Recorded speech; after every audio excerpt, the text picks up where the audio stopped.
Hey guys, what's up? Happy Tuesday. Welcome to the show.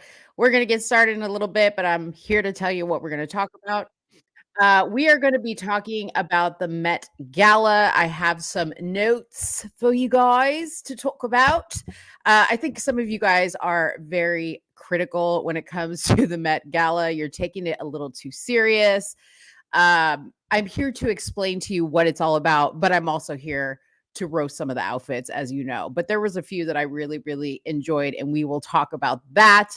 Then we are going to talk about the roast of Tom Brady that was released as a live special on Netflix. It was crazy, wild, savage, greasy as all hell. I was here for it. Me, football expert extraordinaire.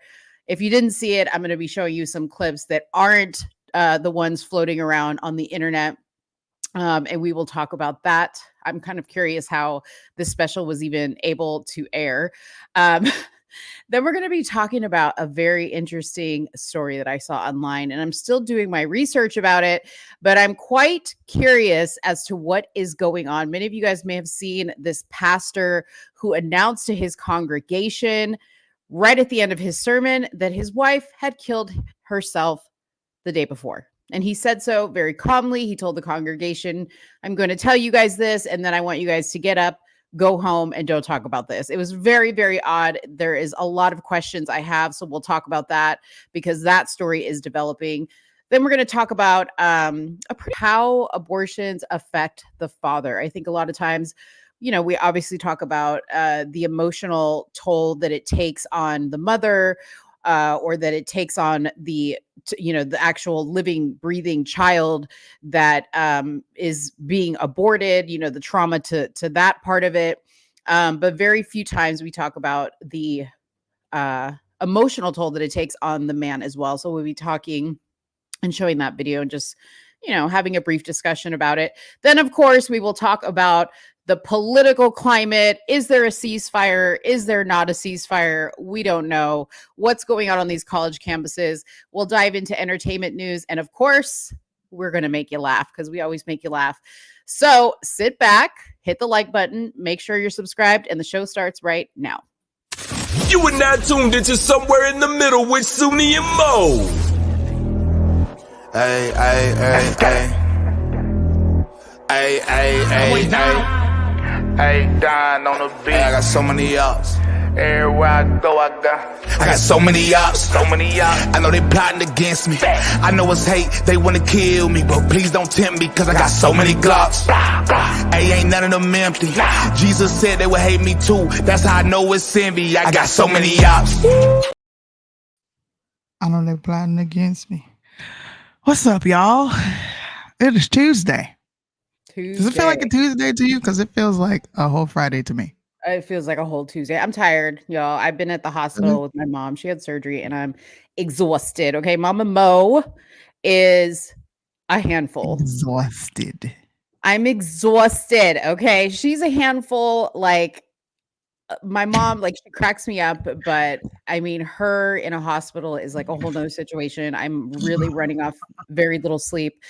Hence why I don't look like my usual vivacious, beautiful, stunning self. Okay.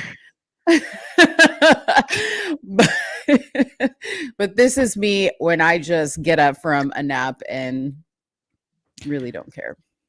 Well, let's get your brain juices going. I have to ask you a question. This is a very viral question. I don't know if you've been saying it, but here's the question. You ready? Yeah.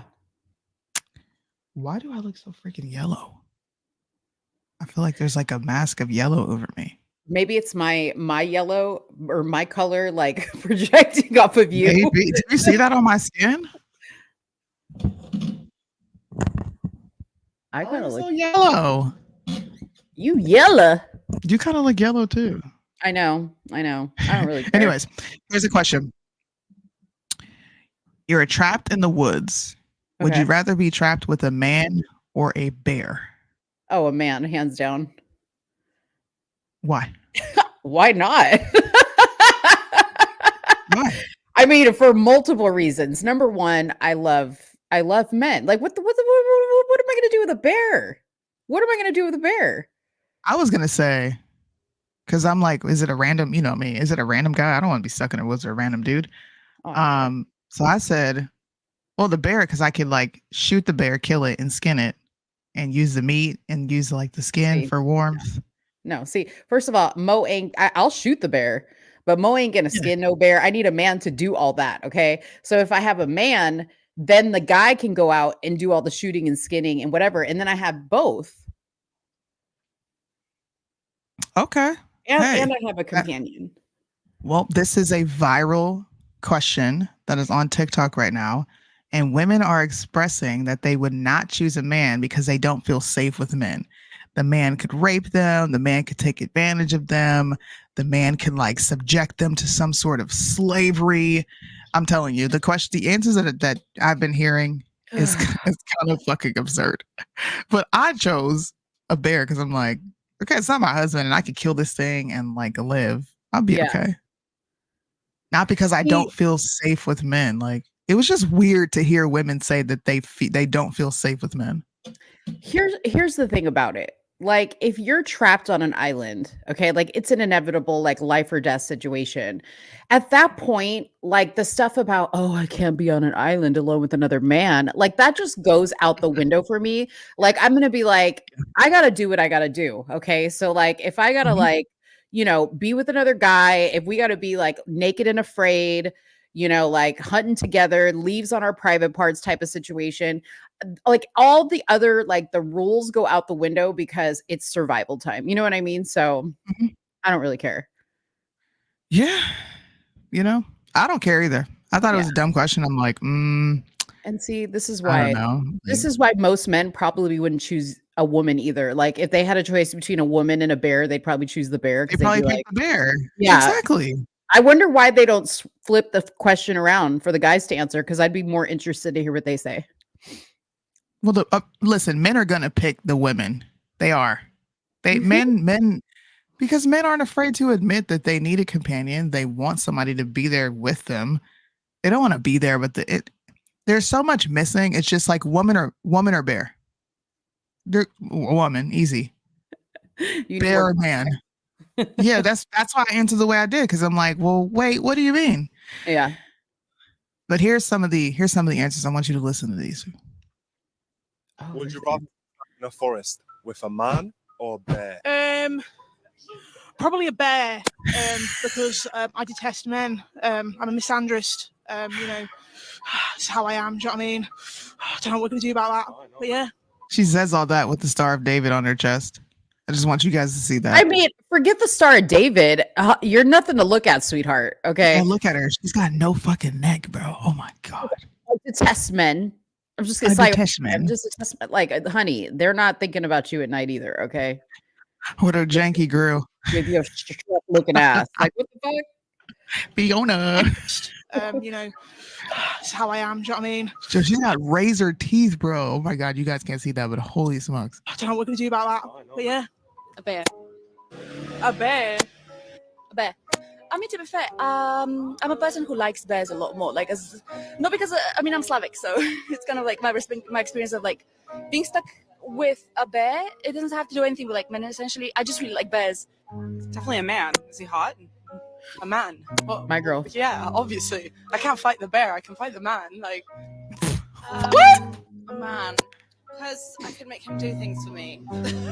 Ignoring the reasons of this last lady, this is as close to a tie on all these videos I've seen about this stupid trend. And you just gotta love the Slavic lady. Bruh, shut up. Forest with a man or a bear? That is a man. Man is scary. With a bear. What I've heard about bears, they don't always attack you, right? Unless you like them. So maybe a bear. Depends what man, but probably a bear.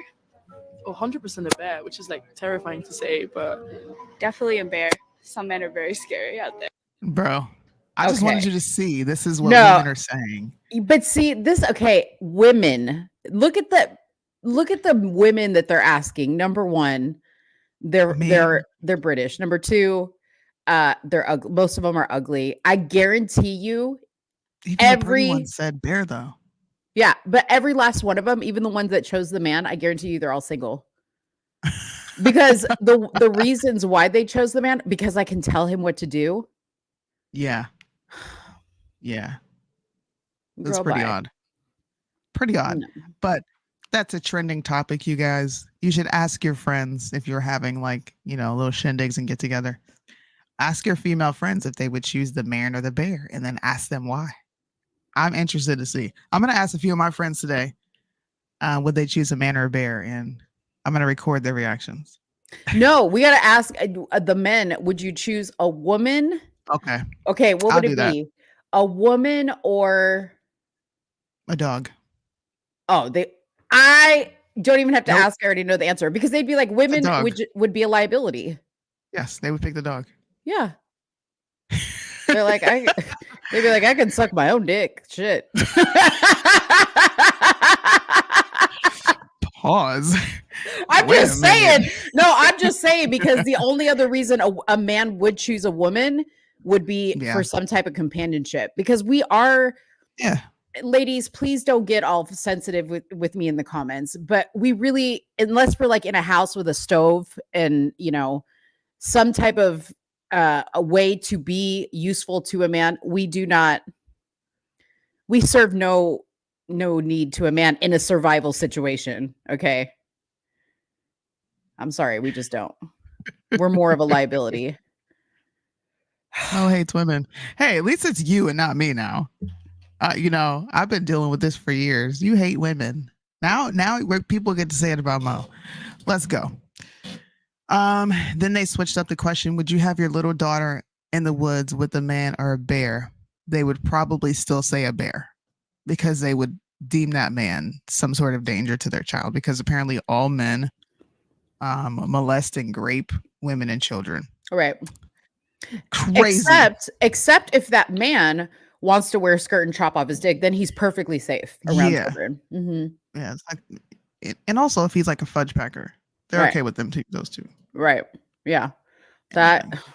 Wow. Let us know what you think in the comment section because this is live, but it's going to be posted later. Are you going to pick a man or a bear? Which said one? Bear. And why? I know they said bear because women. Why would you like? I'm going to say this and then we can get into our subjects.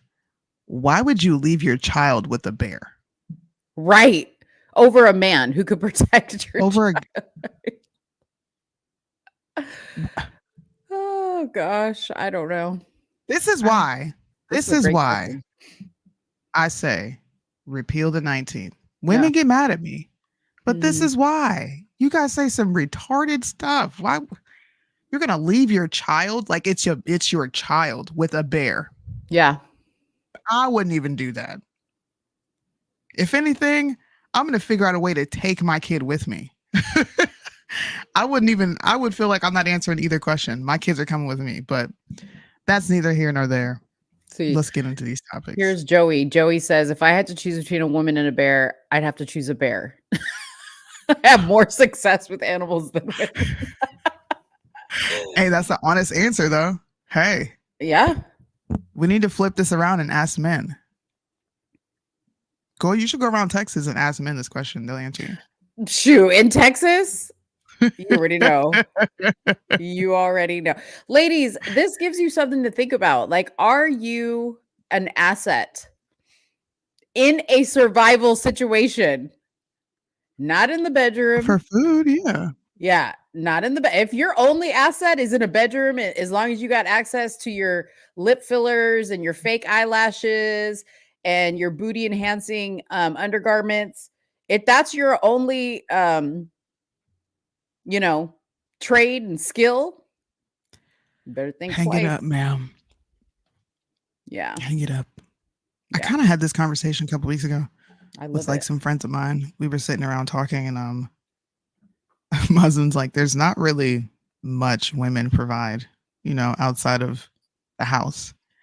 And my friend was just like, what?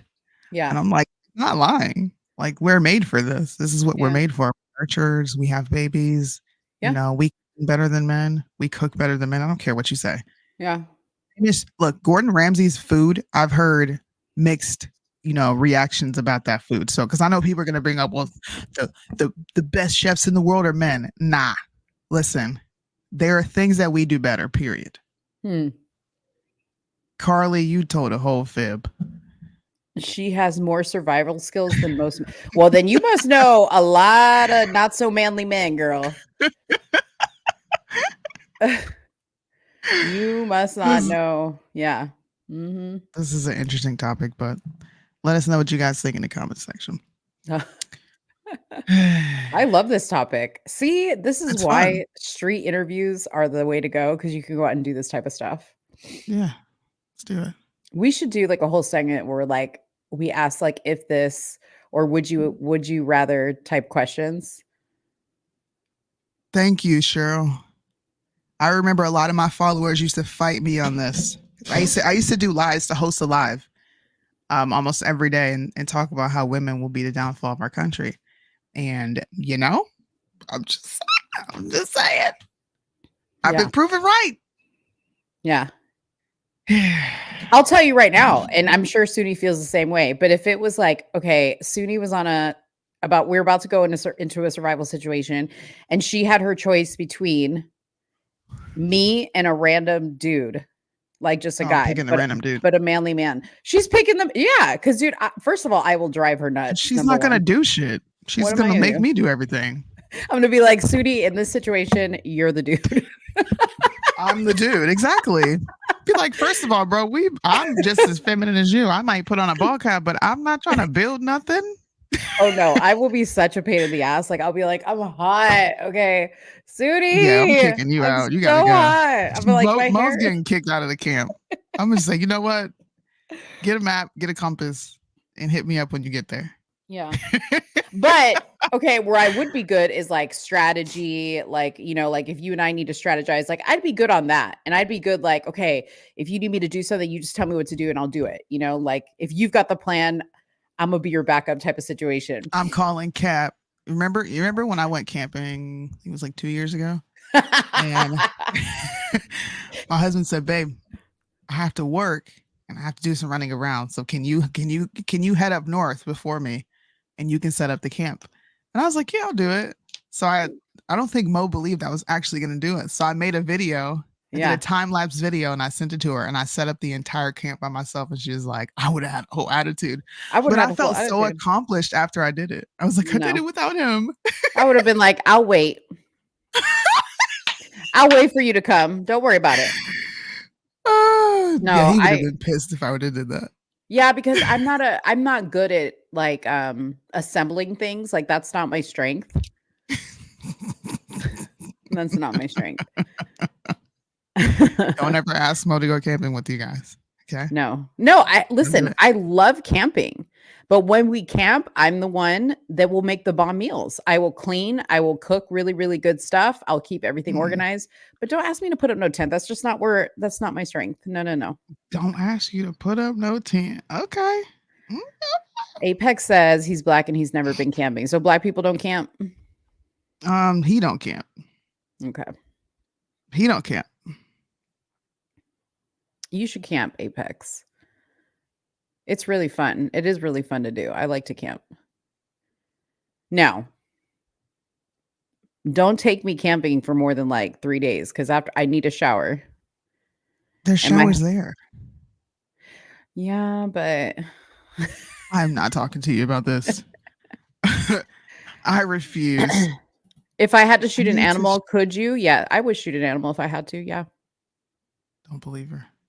No, did you see that video of that guy running from the I don't know, he wasn't running from the cops. There were some loose dogs in the street and the dogs attacked the guy and the cops shot the dogs. They were some pit bulls. I reposted it and I said, it's a shame because I love animals to see it, but hello, of course you should protect the human over the dog. You're gonna shoot the animal, yeah. That's a no-brainer. I bet you it was white people upset that they shot the damn dog, wasn't it? I don't know, man. I wasn't even looking at the comments. It was pretty traumatizing. Well, what subject do you want to hop into first? Where are we at? Well, let's talk about this weird story of the pastor. Did you hear about this? This pastor that like I announced. did. I did. What did I have you an what did update. you Oh, okay. What's the update? Well, first let's explain it because I don't. Okay. Maybe everybody else hasn't heard of it. Okay. I'll explain it real quick. If you can pull up the video while I explain it, and then we'll play the video. Yeah, I'll do that. So people can see it because it is like a really weird, eerie video. Okay. So Mika Miller. So apparently there's a 911 call that has been released. And churchgoers are demanding answers in this woman's death. She's the wife of the pastor. Mhm. So this article states the wife of a pastor who took her own life called authorities and told them she was about to kill herself after purchasing a handgun that same day. Mika Miller, 30, was found dead at Lumbee River State Park in North Carolina on April 27th, weeks after speaking about abuse within her marriage to John Paul Miller, the pastor. At Mhm. 2:54 p.m., Miller told Robinson County Police, "I'm about to kill myself, and I just want my family to know where to find me." By 3:03 p.m., officers were sent to the state park where her body was found with authorities confirming on Monday she died from a self-inflicted gunshot wound.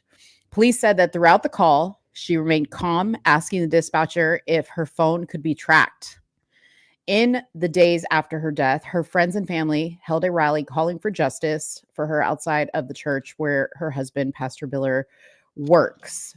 The pastor stunned his congregants last week when, after service in which he had laughed, this was prior to him making this announcement, he had laughed and appeared entirely at ease. He announced that his wife had died and that her death was self-induced. He then told worshipers that he would be taking a little break and to leave the church without discussing what he had just told them.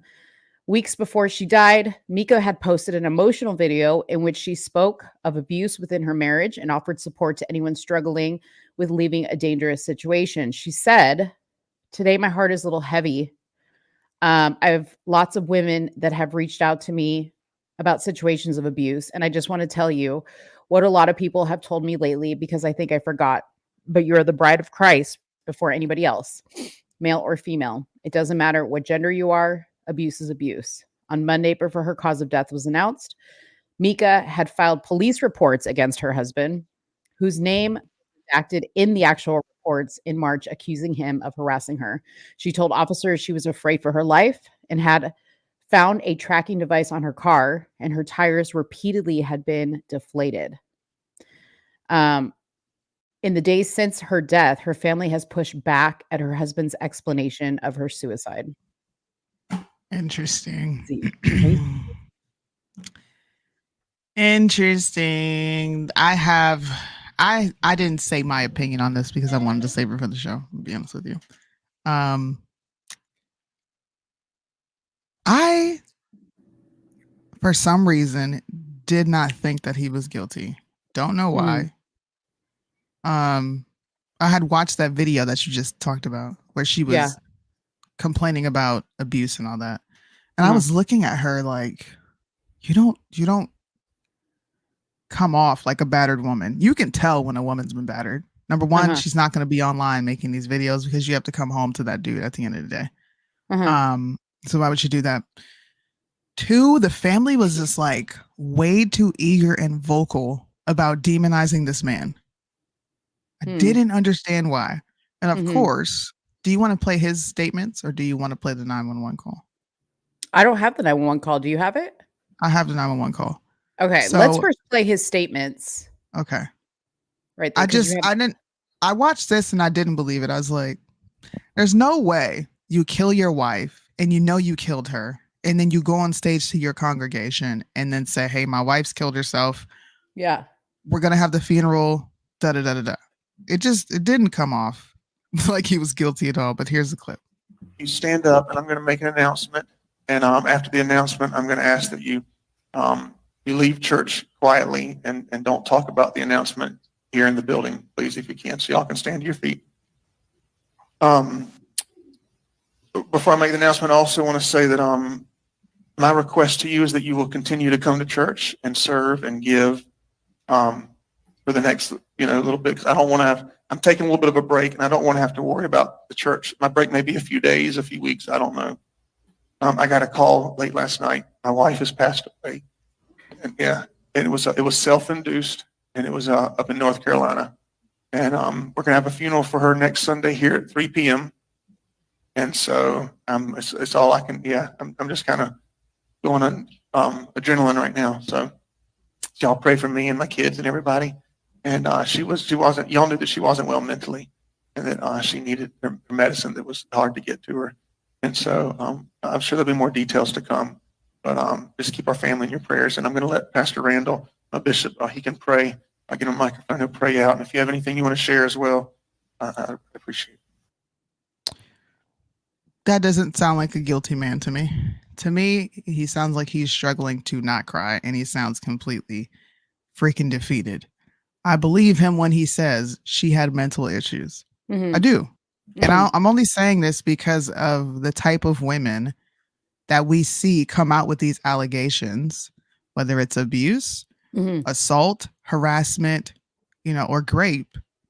9 times out of 10, they're not being honest. So you just can't believe women. It sounds rough to say. It sounds harsh because she's dead. God rest her soul. Actually, no, you killed yourself, which makes you a coward. So God, let's not rest your soul. But I believe she tormented this man. I really do. And I believe her family definitely helped her torment this man. I'm not saying he was perfect, but the accusations put against him, I can't. I just can't. I want to hear, like, you have a couple of videos, and I'm looking on X right now because there's, I guess, some of her social media posts that are here. So I want to hear the 911 call. Okay, here's a 911 call. Yeah, your take is pretty interesting, though. Robinson County 911. What's the address of your emergency? Are you able to trace the location of my phone? Tell me what's happened. I'm about to kill myself, and I just want my family to know where to find me. Okay, ma'am. Just listen to what I'm. By the way, the pictures that you're seeing in the back, these are surveillance photos of her purchasing a weapon. This is her throughout the day, just so you guys have some context. Okay. Let me make sure I got the exact location where you're at, okay? Just 1 minute. Hold on, pause it. We're not going to do it all.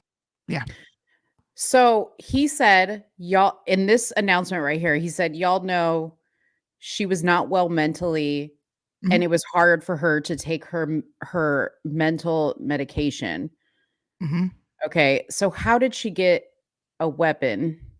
Wouldn't she have come up in some type of database? No, or North Carolina doesn't have that. Shit doesn't work. Oh, okay. That shit doesn't work. That's it doesn't work. But the next clip is him announcing that she's dead. So the 911 call came the day before this announcement. The very next day, he says she killed herself. She calls 911 and said she's going to kill herself. Okay? What's interesting about this entire story is how women are still demonizing this man. They're like, okay, he might be innocent, but he definitely drove her to kill herself. How do we know that? To me, when you hear a woman say she's got some sort of mental illness and you hear her partner say she's struggling mentally, that just signals you are very unstable. And even he can't get you together. The Lord couldn't get you together. You are a first lady of a church online talking about your abusive husband, saying that he put a tracking device in your car, your tires were slashed. Where is the abuse in that? To me, when you say these things, that doesn't signal domestic violence. Does it signal a controlling husband? Sure. But where's the evidence of any of this? And why did people just automatically hop on board with them thinking this announcement was weird. Why is it weird for a man to come out and say that his wife killed himself? Why does that automatically make him guilty? Well, I mean, I think because it's weird the way he did it, right? Like usually something like that happens. It doesn't make you guilty, but it definitely is odd. And I understand that everybody deals with things differently. But like you went through an entire sermon, jovial, laughing, according to the reports. Nothing seemed off. And then you make this announcement that yesterday your wife committed suicide. Like I would never even be at church. I would be with my family. So that I think that part is like what makes it kind of like awkward. Now, really quick, I did look up the penal code. There is a code, it's SC 2331 1040 yada yada yada. A person who has been adjudicated as a mental defective or who has been committed to a mental institution. This is in North Carolina, as those terms are specifically defined, is prohibited from acquiring a firearm and ammunition. So, should Dick's Pawn Shop be responsible for her death because they sold her the weapon, right? It does say here that she was also committed to a mental facility just weeks before this incident. To me, I don't know. To me, this sounds like a guy who's relieved. That sounds super fucked up to say. Yeah. It does. But I know how I am as a woman during, that time of the month. I can only imagine how she was compounded with that time of the month on top of her saying she's depressed. Although I don't believe in depression. So anybody who's watching me, don't be like, hey, you're contradicting yourself. I don't believe in depression. I think it's just people's inability to cope with what has happened to them, whether it's trauma or just something that bothered them. Maybe this man is just relieved that he does not have to deal with this woman anymore. Maybe that's what it is. I don't know. I mean, I think that's I have no clue. Listen, just like you don't believe in depression, I personally think that's just in poor taste. You know what I mean? Because I wouldn't do that. I wouldn't. That's not how I would handle it. Regardless, okay? Like if I was relieved or not, like if I was like, thank God, like I've been dealing with this mental disaster for years, like this is a weight off my back. I personally wouldn't go to my job the next day and be like, oh, Dave committed suicide last night. Don't talk about it. Like, That's first of all, love him. No, You're coming but I'm from a saying completely different lane. You love your husband. Okay, let's talk about somebody I don't care about. Let's talk about somebody I don't care about. I would not be like Joe Schmo who sits in the front row every day. He committed suicide yesterday. Like I would just be like, this is just weird. It just happened. Like it's so fresh. I don't know. Something is off about this whole situation. I agree with you. Something is not right. It's tragic. I'm gonna read some of the comments. He had a life insurance policy on her. But who doesn't? Who doesn't? I'm thinking in this case, self-induced means he actually made it up in his mind and that it was her fault that he did it. What? He isn't even crying or shook up at all. He did it or had a hand in it. Number one, we all don't cry when someone dies. My grandmother died and I cried hours later. You would have never known anything happened. Was I sad? I was absolutely sad. I was honestly in a bit of a shock, like, wow, she's no longer here. But I didn't outwardly express my emotions, right? That's not, even if my husband passed away, right? You on the internet would never see me outwardly express anything. Mo probably wouldn't even see me express anything. Yeah, we just talked about that last week. And be like, are you okay? And I would be like, you know what, I'm good. I'm just trying to manage. But I'm going to sit in my room and I'm going to cry. But no one's going to see me do that. I don't think not showing emotion means that you had some hand in it or you're guilty. Everybody handles grief differently. Mm-hmm. I personally don't like crying. Mm-hmm. Sucks. And I don't like when other people cry. I just don't like it. Right. So it's an unfortunate situation. I pray for her family, condolences to them. But I think people should, this to me, this is a teachable moment. And it just shows how quickly a story can be spun with no information. And we've said this often. people saw a video of this guy on stage and then just automatically assumed he was guilty. Hmm. The most intriguing part to me of this whole thing. Nobody knew anything except this clip that is on the internet and her family who is saying he was abusive, and then her making this video. How do we even know any of that was true? She could be lying for we all know. Yeah. I definitely didn't have any assumptions about it. I think when I saw it, I was like, that's weird. And I just read this full story today because all I had known was the clip. And I agree. If you're just looking at the clip, it looks really weird. It does look really weird. I wanted to address this comment down here. The FBI runs the background check. The actual FFL dealer doesn't see the person's background. So that's a great point, Joey, because what it proves is if the government goes, oh, we're going to make this law that's going to make you feel good, it's not going to matter. Right. Yep. And this is proof of it because in this state, there is a law that specifically addresses mental health and she still got a gun. Mm-hmm. So it's not hard to get a gun in North Carolina. Yeah. It's really not. Here's another great comment. Suicide. I don't believe you get life. You don't get that's very life true. Insurance. So the thing about him having a life insurance policy on her is kind of irrelevant. I don't know. Yeah. I don't know. Do you want me to play this? So I found this video of her. The one where she's talking about abuse and oh, this is a different one. What's this one? I don't know. Let's see what this one is. I just want to let you know that I'm alive and well, and life's been kind of crazy the couple past weeks, months, years, but I've kind of had to keep my circle really small for the past couple weeks just because I'm going through a lot and it's hard and it's my cross to bear. It's the thing that God has put in my life to deal with, and I don't want to bring a lot of people into it. I'm so thankful to God for a strong family and the friends that God has put in my life to be there for me at this time. I just wanted to share that my heart and my prayer is that the church would stay strong.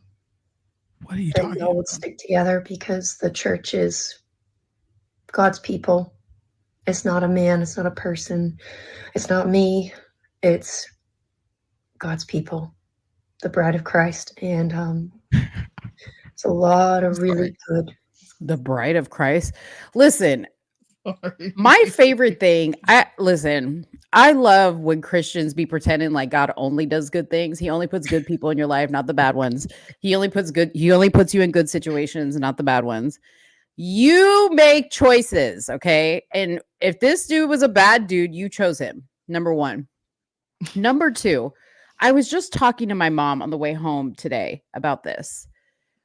Why? And we were talking about this just last show. Why do people make their personal life content? This girl it looked like a TikTok or something, and she's talking about this stuff. Why? And then on top of that, you're so thirsty for attention that you called 911 to announce you're going to kill yourself. Exactly. Because most people, if they really want to commit suicide, they don't tell anybody. They sneak away. Nobody knows anything. They don't care. Okay. So your family can find you. Like, why would you want to subject your family to Leave that? a note. You could have left a note. You didn't have to call 911. You could have left a note and been like, hey, I'm going to this place and I got a gun and it's over. I love you guys. Bye. You didn't have to call 911. What you knew was that was going to be made public. Yep. Exactly. After I saw her sitting, she did a video just like this talking about she's going through an abusive situation. I'm like, why would you get on the internet and say this? And then once again, I've had to keep my circle very small. I just don't want people to know what I'm going through. But you decided to post on social media for everyone to know you're going through something. I believe this lady was batshit crazy and she drove her husband batshit crazy. And she decided to blame herself. This video right here. This is exactly what I'm talking about. First of all, let me just tell you, anybody who has a voice like this girl, it's kind of like raspy and deep. Just know they're going to be crazy. They're going to be a problem. I I already tell you, if you know somebody like this, you can probably be like, yeah, you're right. Hold on. Let's watch this. Women that have reached out to me about situations of abuse.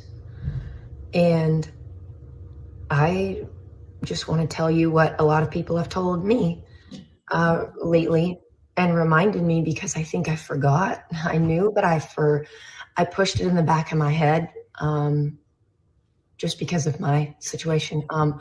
But you are the bride of Christ. Here we go with that freaking phrase. Male or female, it doesn't matter. It doesn't matter what gender you are. Abuse is abuse. And you are the bride of Christ. Stop. And my Bible says that he took all the abuse you could think of for you so that you didn't have to live that life of slavery and bondage and she's pain. crazy, bro. But here you are victimizing Jesus yourself. took it all for you. So you don't have to stay in a abusive relationship, whether that's Okay, first of all, bride of Christ, you're so far in your Bible, you didn't read the section that said that God's completely against suicide. She did this for attention, y'all. That's what happened. She did this for attention.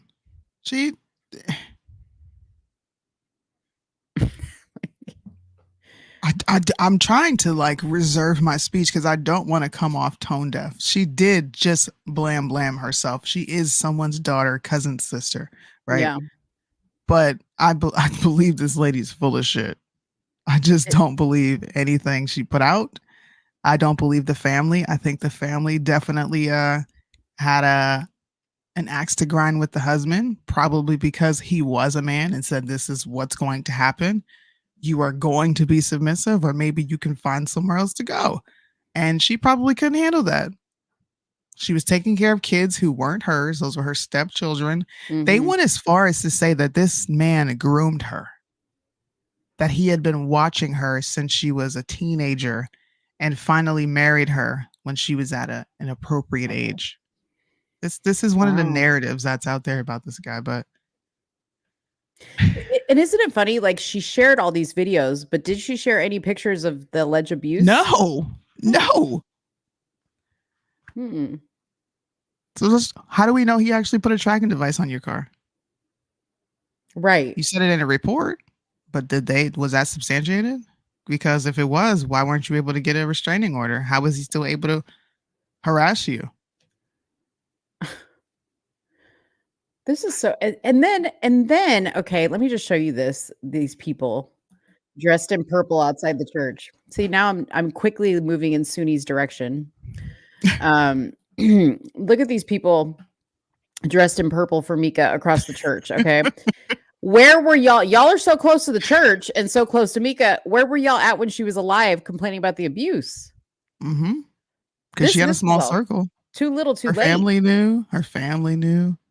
I'm sure she knew some people in the church. Like, hey man, North Carolina is a different ball game. This is actually Myrtle Beach that they're in right now.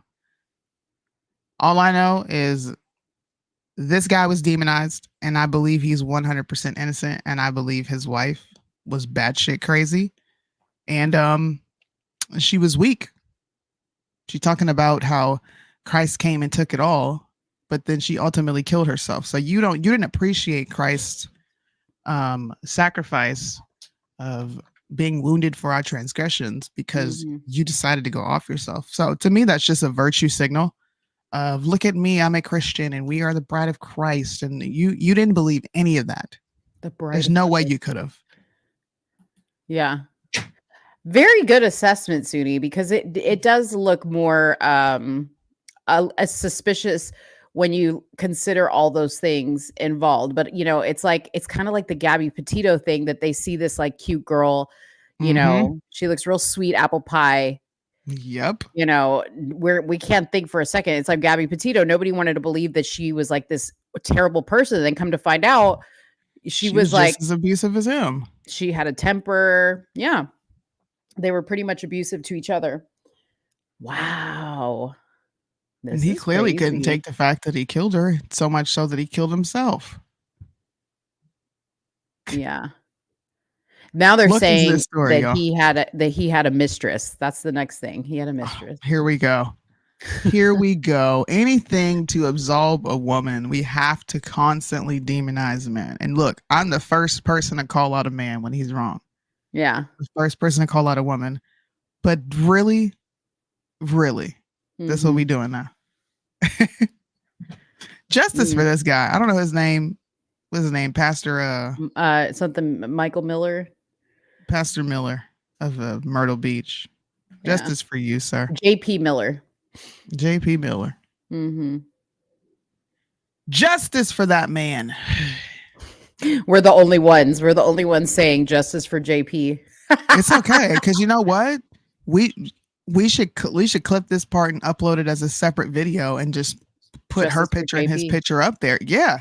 And have people listen to this other side, because all they're Okay. doing, they're just taking the woman's side. I'll do that. How do That's we a really know good any idea. of this is real? She could be lying for all we know, lying Yeah. straight from the grave. We don't know. And her Mhm. family could be lying. They're going to be biased towards her, Mhm. especially if they're a family ran by women. I know for a fact, if I were to call my mom and my aunties and I were to say that my husband was doing something to me and something happened to me, they would 1000% go with the narrative that he harmed me in some way. Mm-hmm. They would. And I know that. Yeah. Man, okay, so I just saw here that my favorite independent investigator, JLR Investigates, he did incredible coverage on the what was the girl that disappeared off the side of the highway? The one that we made fun of. Carly something. Yeah. Carly He did Russell. he was the first one to kind of like be like, something ain't right here, because he went He straight walked on the tunnel. I Yes. watched his coverage. Yes. Okay. So now he's on this case. So now I'm going to dive into this, because he's going to uncover the truth. Yeah. Go for it. Y'all heard Let's a get some fresh views out of it. Y'all ain't hearing nothing, no perspective like this anywhere else, guaranteed, because everybody's wearing purple for Micah. You keep calling her Mika. It's like No, well, because in my family we have a oh, you have a Mika? a Mika, and it's spelled this way. Oh, okay. Yeah. What's up, Alicia? We have a 50-50 news. We have good news, we have bad news. I'm gonna be honest with you. It's more so calling out inconsistencies and hypocrisies and making people aware of a lot of government things. That's what's on. That's my lane. Mhm. And then we're also going to talk about some fun stuff with Met Gala, whatever it's called. I love how she And wrong. The Met Gala. Is that what it is? The Met Gala. Oh, I mean, I'm going to be honest with you. All those people looked completely ridiculous to me. I saw Shekinah like, oh my God, this is so pretty. And I'm like, what the freak are y'all looking at? Yeah, no, I agree with Shekinah totally. Yeah, we'll talk about it though. So we'll talk about some girly stuff. But of course we're gonna like roast people because we have to. Oh man. Okay, so you go with your topic. So my topic, of course, is going to be the conflict between Israel and Palestine. The newest news, which is Israel is going forth and bombing the crap out of Rafah refugee camps. And they're indiscriminately, once again, bombing innocent children. I don't know if you guys have seen the footage. This is why I'm so grateful for platforms like Twitter and for platforms like TikTok, because as gruesome and very sad as it is, it's empowering to know that you're not standing on the wrong side of history and you're not easily being deceived. I was actually watching some of the footage while me and Mo were behind the scenes getting ready for the show. When bro, I can't even cry. I can't even cry. That's how bad it is. You know, when something is just so bad that you have no emotion or tears to give, and you're just like, wow, what the fuck? You ever been in that place? Like have you ever been so mad and just felt righteous indignation that you don't have tears, and the only thing you want to do is like scream it from the rooftops that this happened and people should be aware of this? Not anything that has nothing to do with me personally, because you know how I feel about this particular And Yeah. I know that people hate that I say this, but I don't care. Yeah. I get it. I don't care who's dying over what situation with this situation. I mean, I don't get it, but I understand what you're saying. Yeah. Yeah. I get it. So we'll start with the ceasefire. Everyone knows. We'll start from this point. I don't need to go all the way back in time. Shout out to my Jews. Hamas. And before I get in this subject, okay, I'm going to pull you real close to my face. I do not support Hamas. Okay. I do not support terrorism. Because a lot of you people like to come in my comment section and be like, so you support Hamas? Shut up. It's called being objective and being impartial with news. It's called actually getting the facts. Does everybody understand? Wait, can I just say I love this angle? I actually love that angle. Like, I love the up close Soonie angle. Can we get that more often? You can't. Here, I'll move it closer. Let me do it. Like, I gotta move my tripod. Because, man, people would try to make it seem like, oh, you support terrorism. Oh my God, Soonie, I can't believe you said that. Blah, blah, blah. And I'm like, no, I don't. Yeah. Actually, I don't support terrorism, but what I do support is truth. So, oh yeah. Hamas agreed to a ceasefire. Okay. Yeah. And Israel said, F your ceasefire. We're just going to keep going and level the place. So they've been bombing refugee camps, residential homes. They hit an Orthodox church. Okay. These are, whether we agree with the Orthodox or not, they're still Christians. They believe in Jesus. We're being attacked. Right.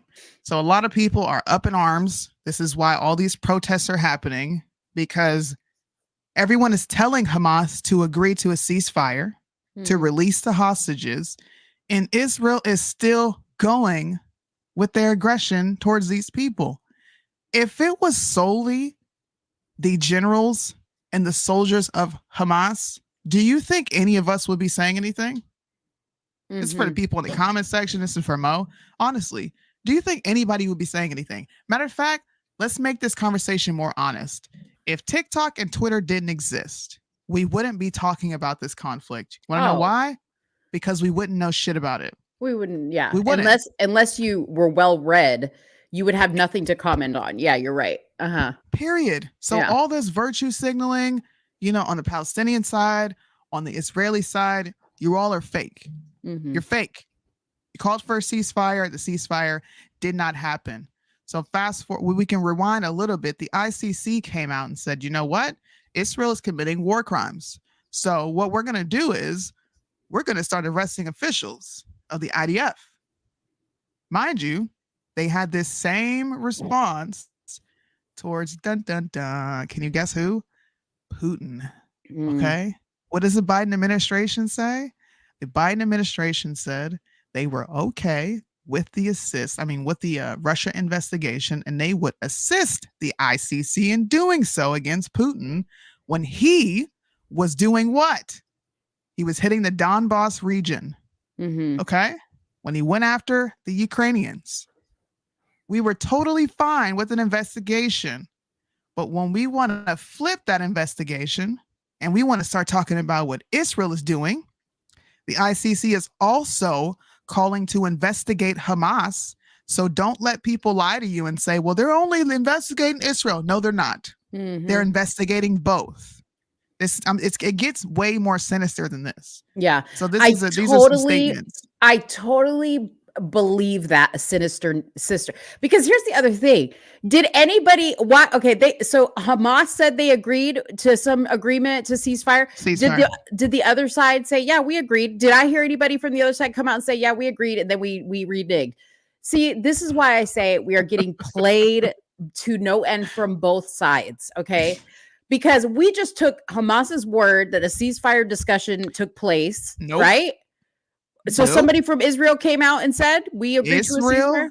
It's the Israeli military told 100,000 people to evacuate parts of the southern Gaza. So parts of Rafah and southern Gaza. I swear to God.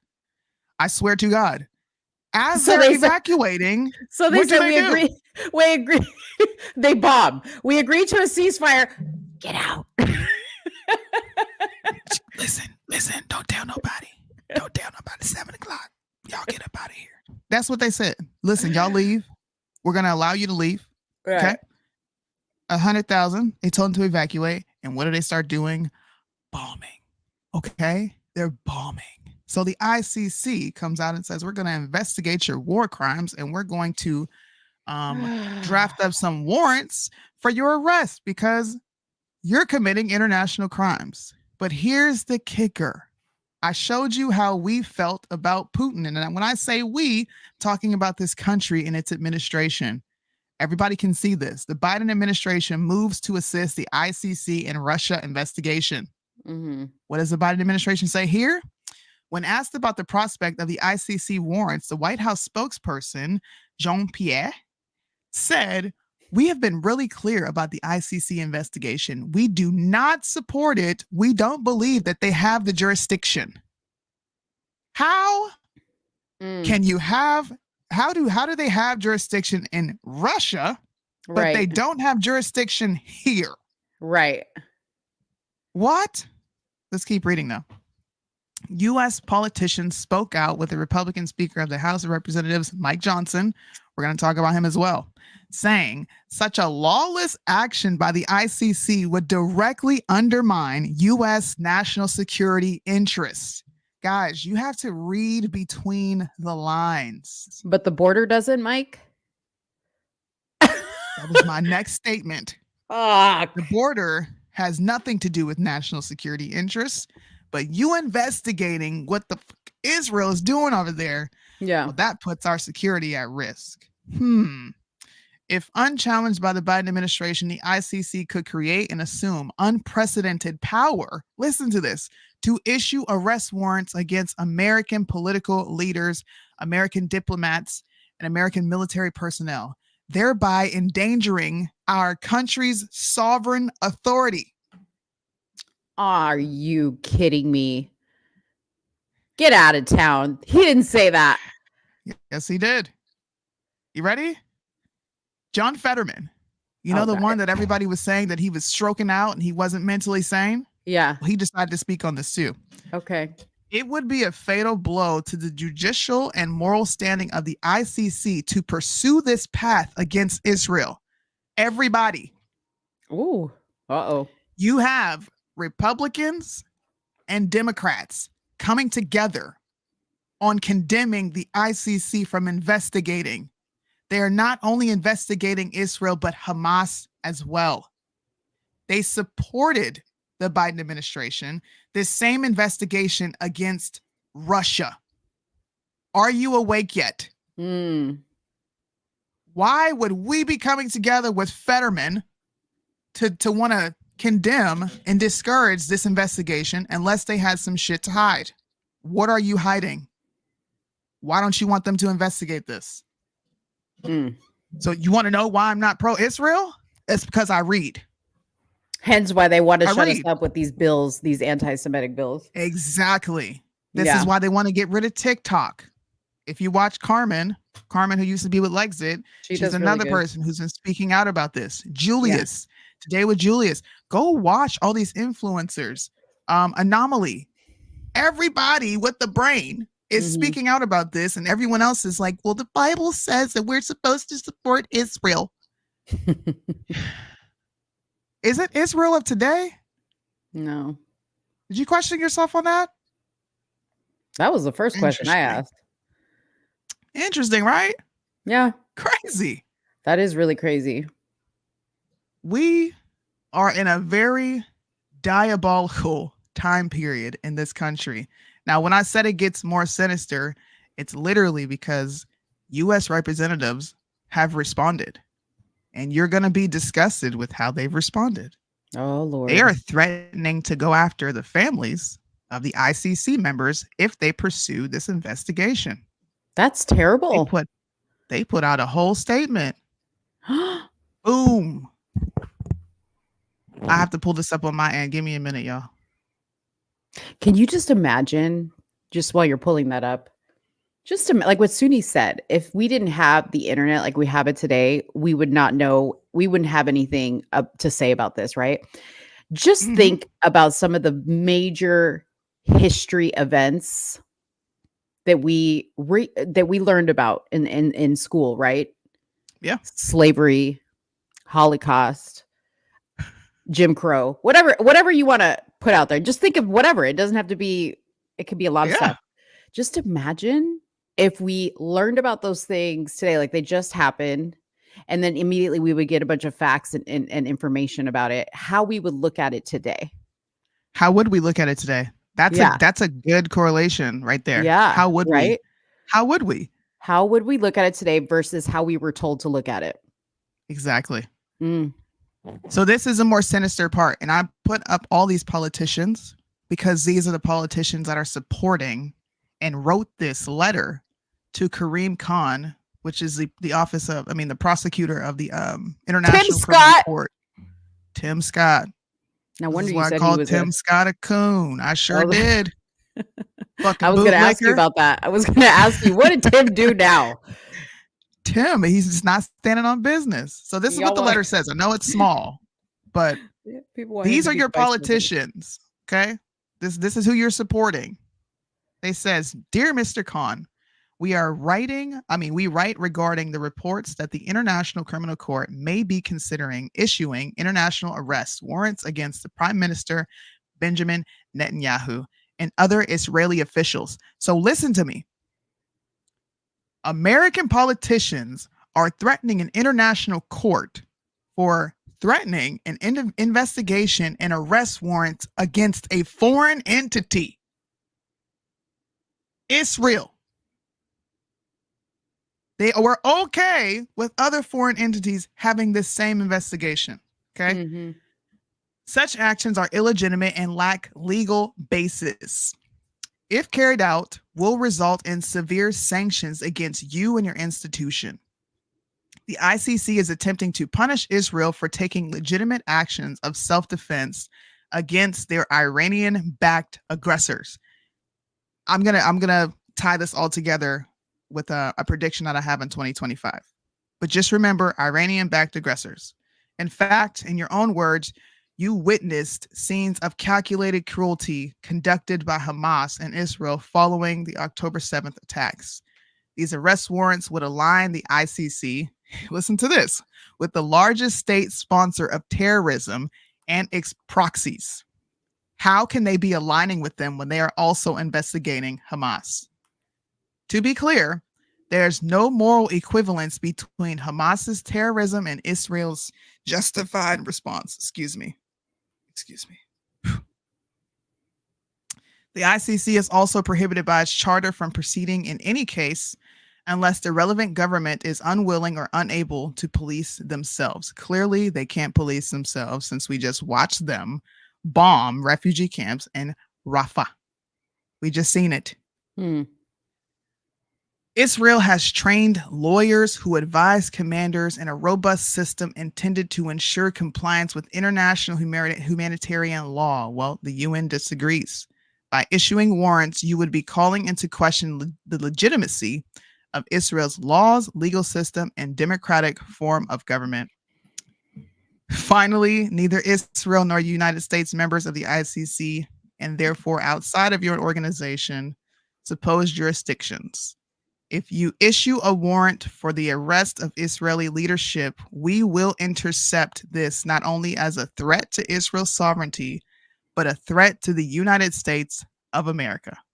Our country demonstrated in the American Service Member Protection Act the lengths to which we will go to protect that sovereignty. The United States will not tolerate politicized attacks by the ICC on our allies. Target Israel and we will target you. If you move forward with measures indicated in the report, we will move to end all American support for ICC, sanction your employees, associates, and bar you and your families from the United States of America. You have been warned. Ask yourself, how do they go this hard and this far on the ICC, but they're doing nothing about the border? How do they go this hard on the ICC, but they're doing nothing about the LGBTQ agenda, which they've deemed a deep state agenda to subvert our children and population into sterilization. How? How are we fighting the deep state, the swamp, the radical left, when all we can do is virtue signal for countries outside of our own? We do nothing about the VA system. We do nothing about the veterans. We're doing nothing about the drug issue in this country. We're doing nothing about the mental illness. In fact, another California mental asylum is shutting down. We're doing nothing to help our country, but we are threatening the ICC and their families if they investigate Israel. Right. And you know what's funny? This little list right here, because I saw Katie Britt's name. Y'all remember her? Katie Britt, the psycho that delivered this speech, okay, for the GOP. And what does she say in her speech? Our commander-in-chief is not in command. The world deserves better. Okay. And then she went on to list all the things that Soonie just said. The border, mental health, all this other stuff. She does not give a shit. Okay. Then you start to look into all the other jokers, okay, that are on this list, wherever that, I think you took it back down. All the other jokers that are on this list. Man, Tim Scott, you in bad company, bro. You got Marco Rubio. He was stealing money to buy Louis Vuitton purses. Marsha Blackburn, Mitch McConnell. Ain't he dead? Ain't he Ted leaving? Cruz. I'm sorry, I didn't mean to do that. You got Ted Cruz. You got Bill Haggerty. You got, most importantly, you have the only black face that's been all over Fox News trying to solidify his spot as a VP. You are a token Negro. Well, let's be fair. Okay. People may have not seen his face because it's been way shoved up Trump's ass. He's been That's a good one. I like that. Yeah, he's been. I like that. It's been up Trump's ass, All right. Just consider what I'm saying. Listen, it's you very can go good fact check everything I've said here. Go fact check. Go look at all these things I'm talking about. Go look into the 1948 Balfour Act. Go look into the back and forth between both of these warring governments. First, it started out with the Fatah. Okay. Then it moved on to Hamas. They've had several rebel groups that have been funded by Israel and also by our own very government. We are funding these wars. And remember when I said they're talking about by proxy of the Iranian enemies? They're using this to drum up a war to go back and fight Iran. That's why when I think Yemen hit a drone attack. I think it was one of our military bases. We've been fighting with Yemen. You guys don't know that because it's not on the freaking TV 24/7. The only thing you can see is Israel's fighting Hamas. And Hamas is harming children, raping women, using women and children as human shields. But you're not paying attention to all the extra bombing that's going on, all the fights that's going on. And that it's been going on. No, and that it hasn't stopped for hundreds of years. These people have been destroying each other for hundreds of years. You were just told to start paying attention. Yes. Okay. You think that block on whatever street that was demolished, that block's probably looked like that for the past decade. Okay. It's crazy, man. It's crazy. What's happening in this country and what we're supporting is absolutely crazy. The moves that are being made are not American first. I said America first is dead. It's dead. Yeah. It's gone. It's dead. It doesn't matter. They don't give a shit about the border. They just sent $90 billion out of this country. 90. I just did a video. I have more people attacking me, calling me pro-Hamas than they are listening to what I'm saying. Go fact check me. Yeah. Don't do it with Fox News. You better pull both sources and go fact check me. Tell me I'm lying. Yeah. Cheryl said, did Hamas agree to release hostages in that ceasefire?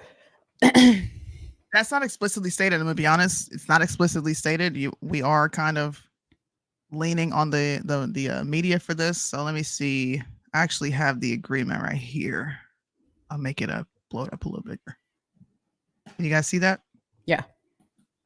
So what to know? Hamas said in a statement that it has agreed to a ceasefire proposal, but Israel said that the deal was far from its requirements. That would push ahead with that, and that it would push ahead with the Rafah operation and send delegations to talk. This is why I said they're like, okay, you want a ceasefire? You got so many hours to get to evacuate. And then in the process of them evacuating, they're bombing.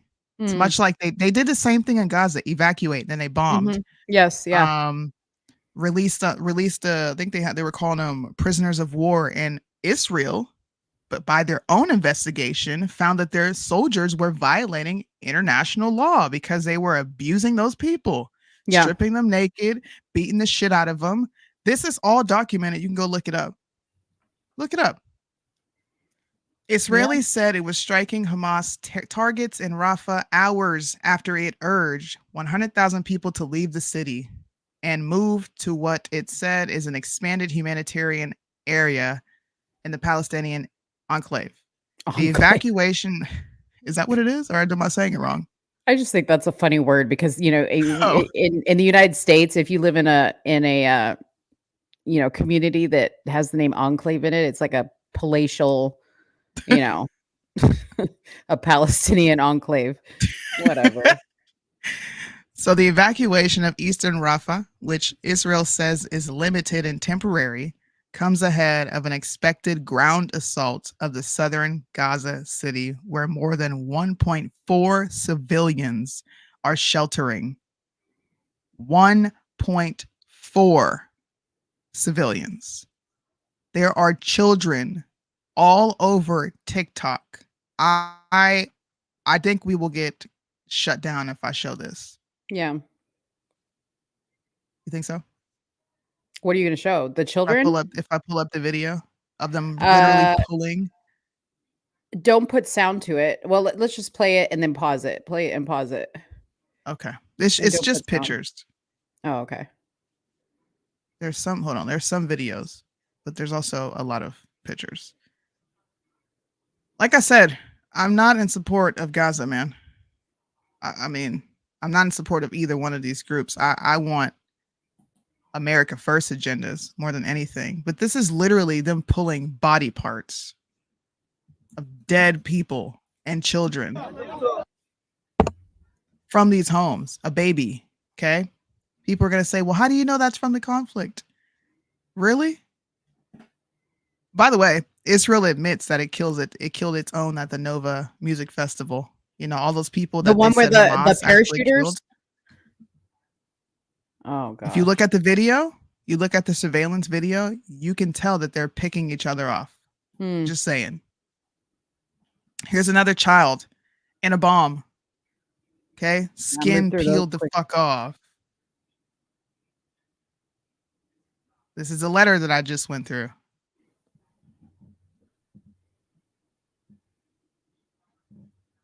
More bodies. Do you see this? How do you know that these people are Hamas? I can't even show you anymore. It's graphic. But how are we justifying this? How are you saying, well, Hamas is there, and if people die, they die? If people die, they die. How do we know? And I see your comment. I personally don't believe that the hostages are still alive, at least not all of them. Do you remember when the first hostages were released? You cannot find this woman on the internet because they completely scrubbed it. Thank God I know how to find this stuff. Was that the one that said she was treated well? The old woman who said she was treated well. Yeah. Why did they scrub her off the internet and replace it with the people who said they were starved and beaten? Yeah. She said that live. Her granddaughter was right there with her. But I remember when that came out, I said, you guys, come on now. These people were probably like, you better come out and say that we treated you well. Don't give us a bad name. See, I was talking about that. See, I don't believe that. Yeah. I don't believe that. I think that's just another way to make it seem like there's only one bad side to this entire conflict, and I think It it's could both be. sides. It could be, but the reason why I had that opinion is because, my mom grew up in a dictatorship, and that's how it was in a dictatorship. They would say, you better say what we tell you to say, otherwise you're not going to get paid. Otherwise, you're not going to, you're going to lose your job. You're going to lose this. And they always had to like talk in secret because there was always people listening, and there were people, like your neighbors were tasked by the government to tell on you. So that type of stuff is very common outside of the United States, like where, the citizens, especially in communist societies and dictatorships and things like that, where of course they threaten them because they don't want to look bad, They don't want to look bad. By the way, this ceasefire was actually facilitated with the Egyptian government. So there we have it. That actually sums up pretty much this entire recent conflict and the information that's coming out. I would just really encourage people to go look into these things. Yeah. Don't just fall for a video that you see your favorite influencer put out, because a lot of influencers are compromised at this moment. There's a lot of people that I respect and I love, and I'm looking at their content like, what the freak are you doing? I've lost so much respect for a lot of people because they're just not being honest. You can tell they're selling a narrative. You can tell. Yeah. Well, and I looked at the video that you sent me. And it was funny because like Dave agreed with what he was saying. And I said, but I agree that it's wrong that they're doing what they're doing. But I didn't hear in that video them chanting "Death to America #1." But I know that Exactly. I've heard it before. I did hear it before, but I didn't hear in Yes. that video. Okay, so I was just assessing off of that Yes. video. But I was like, the question is, does this make it anti-Semitic, or is this just a bunch of idiots blocking people who pay tuition to go to school? Like, again, what constitutes it's the definition that we're putting around that. That I'm like, why Just do think some about people it. think like that? We can compare this to Colin Kaepernick, right? Right. When Colin Kaepernick kneeled, Yeah. we all agreed that's a very anti-American thing. And you're going to set a very anti-American and anti-police tone in this country. Yeah. But he still remained on TV. He had deals. Nike picked him up. All these people picked him up, and there was no stopping him from talking. There was no legislation drafted to stop him from doing what he was doing. Yes. Zero. Yes. So we can have chaos in this country. We can have hatred for our own country, but another country, it just absolutely can't go down. If they would have kept the same energy and shut everybody up and said, you know what, this is America, you're not going to be doing this shit here. And they wrote legislation that says this is anti-American, right? Or just keep it consistent. This is anti-black. Yeah. Then none of us could say anything. Right. Well, you can't say, you can't go and preach to people. Come on, guys. Not everything is racist. Right. And then that's exactly what I took from that. That's exactly what I took from that. Say this is anti-Semitic. Anti-Semitic. You can't be the not everything's racist messenger, which I agree with. Not everything is racist. Yes. Even if you're a white cop and a black suspect, or a black suspect and a white cop, vice versa, just because something happens not in your favor doesn't make it racism. If you are not hired from a job, it is not necessarily because of your race. Okay. Same applies with my people, the Jewish people, that if you are not let into a classroom, even if they are saying, okay, yeah, you Jew, you J, fuck, whatever that, whatever you want to say. Yep. It's freedom of speech. Yep. It's freedom of speech. It's not. But apparently that doesn't exist anymore. Doesn't exist. Only when we wanted to, apparently. Only when we wanted to. I'm going to read some of your questions. What about the protesters on university campuses? What about them? I don't think that we should be paying attention to them. I think that this is exactly what happened in 2019, 2020, 2021, and it serves as a big distraction. People are more concerned about the protests than they are. And we didn't get to talk. I think we got, because I shed a tear.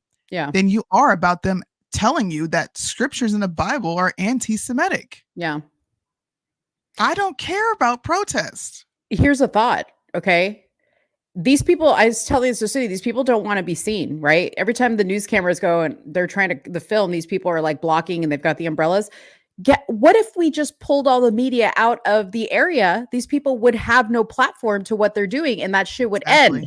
But we continue to try to get them on camera, to go walk through their little encampments, and that's what they want. That's what they want. And do they have the right to? They absolutely have the right to protest.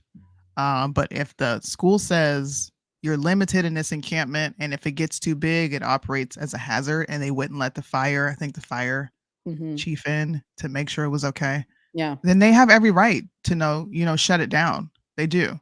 But bringing Border Patrol there, calling, you have U.S. senators calling for the National Guard to go in and shut stuff down. That's just a little too far for me. And here's the last question. Is it free speech because conservative influencers talking shit? I'm not sure what you mean by that last question. Maybe you can clear it up for me. What are your thoughts on so many people saying Sharia law is coming to America? That has actually been a conversation in my household for a very long time. Yeah. I do believe America will fall, but I don't believe it'll be at the hands of Sharia law. No. Not at all. So, which is worse, Sharia law or what's my people's Bible? With the Talmud? Mm-hmm.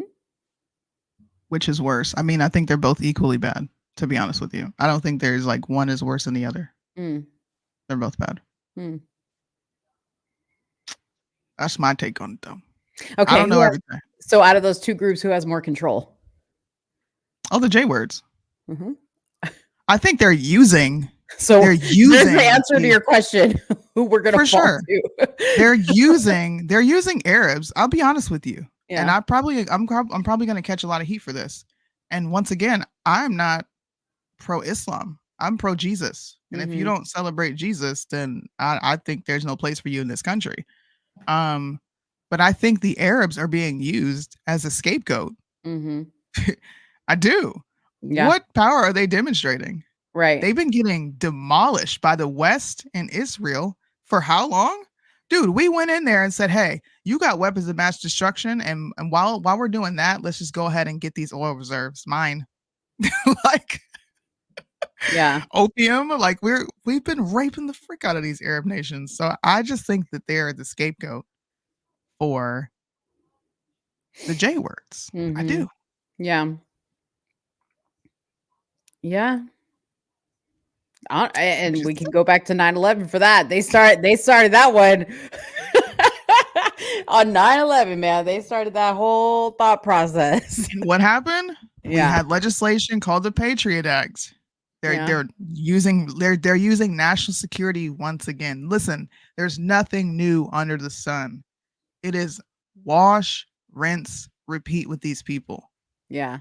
They just count on you not paying attention and you not reading. And I get it. People got jobs. I'm a housewife. Yeah. I got all the time in the world to sit and read. I'm reading The Decline of the West right now. I have all the time in the world to sit and do these things. But that's why I think people enjoy our show, because you don't have the time to sit and do what I do. But don't just take what I'm saying at face value. Go look these things up yourself. Yeah. Fact check me. How fun would it be to have a show like where we take like an event in history and we go back and relook at it and be like, will we think the same thing about it today? Yeah. Now that we've dug up artifacts and things like that, like we've now dug up things to like prove otherwise, right? Like the whole Cleopatra, that whole rabbit hole that I went down. That was an interesting rabbit hole.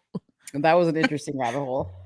I didn't go down that one, but that was interesting. I heard conservative influence saying it's anti-Semitic what the protesters are chanting. Saying free Palestine is not anti-Semitic. Saying Palestine should be free is not anti-Semitic.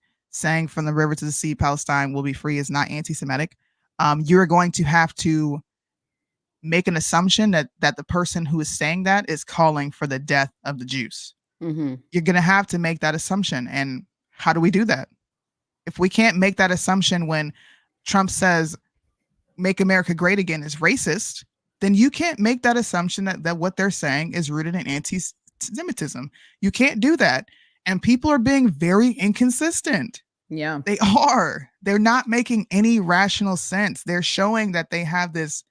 I'm about to quote Cat Williams. You have an unnatural alliance with losers, bro. Mm-hmm. That is what this is. This is an unnatural alliance with a foreign entity outside of our own. Yeah. And y'all look stupid for it. Is saying FJB a threat against the presidency? Thank you.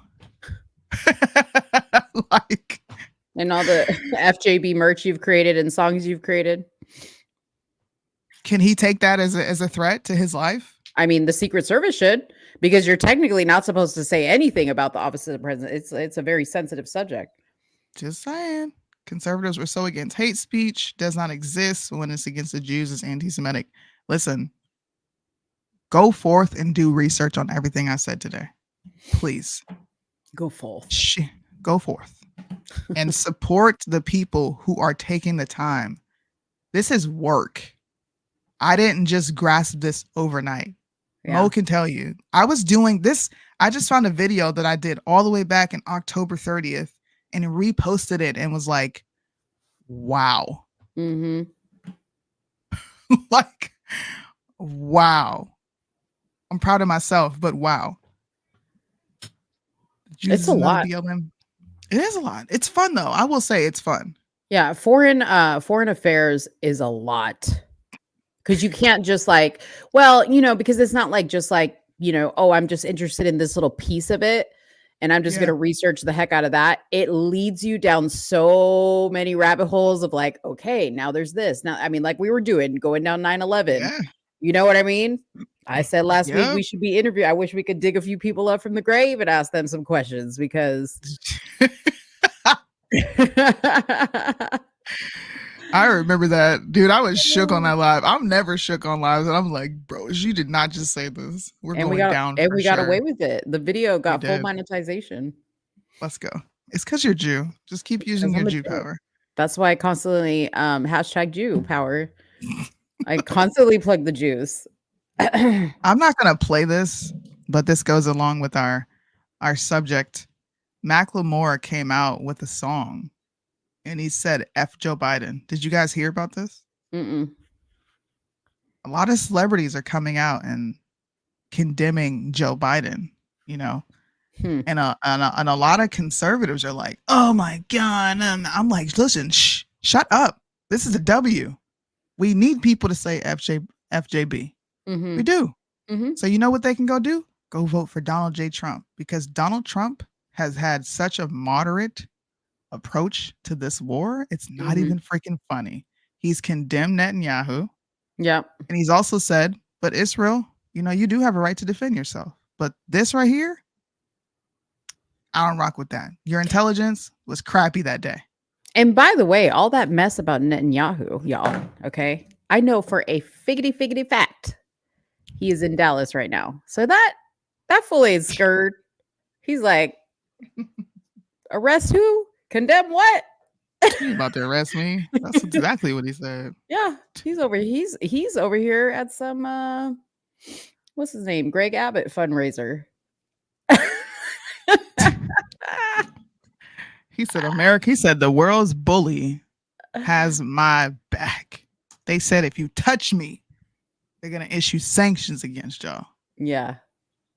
But he don't care. Celebrities are speaking out against all this. And I think conservatives should just shut up, and allow this to occur and use it to your benefit. It is time to start playing offense. Here's some of the lyrics to the song. I'm not going to read all of it. I just want to get to... Let me see. Let me read it. Hold on. Go up. Okay. Oh, to the main part. Yeah, if you want to read it, go ahead. The people, they won't leave. What is threatening about divesting and wanting peace? The problem isn't the protests, it's what they're protesting. It goes against what our country is funding. Block the barricade until Palestine is free. When I was 7, I learned from Cuban Eazy-E. What was it again? Oh yeah, fuck the police. Woo! Actors in actors in badges, protecting property. Ooh, and a system that was designed by white supremacy, but the people are in the streets. You can pay off Meta, you can pay off me. Politicians who serve by any means. AIPAC. You know what that is? What is that? That's the Israel pack. Oh, and then the CUFI? Kufi. And all the companies you see will see fear around the land of the free. But this generation here is about to cut the strings. You can ban TikTok, take us out the algorithm, but it's too late. We've seen the truth, we bear witness, seen the rubble, the buildings, the mothers of the children, and all the men that you murdered. And then we see how you spin it. Damn. Who gets the right to defend and who gets the right of resistance? He's always been about the dollars and the color of your pigment. Oh, that's a bar right there. White supremacy is finally on blast, screaming free Palestine till they're home at last. I'm gonna have to hear this song. He went in on this song, bro. He did. We see the lies in him, claiming it's anti-Semitic to be anti-Zionist. I've seen Jewish brothers and sisters out there and writing in solidarity and screaming free Palestine with them. Organizations unlearning and finally cutting ties with a state that's got to rely on the apartheid system to upload and occupying violent. Wow, man, that's crazy, right? Watch this. Look, watch this song sound totally different from how I'm reading it. It does. Macklemore, sure. Call me if you need me to spit some verses. Here you go. Here you go, bro. He's Anyways, cute. that's the Macklemore song that everyone is talking about because he came out and said what we're all thinking.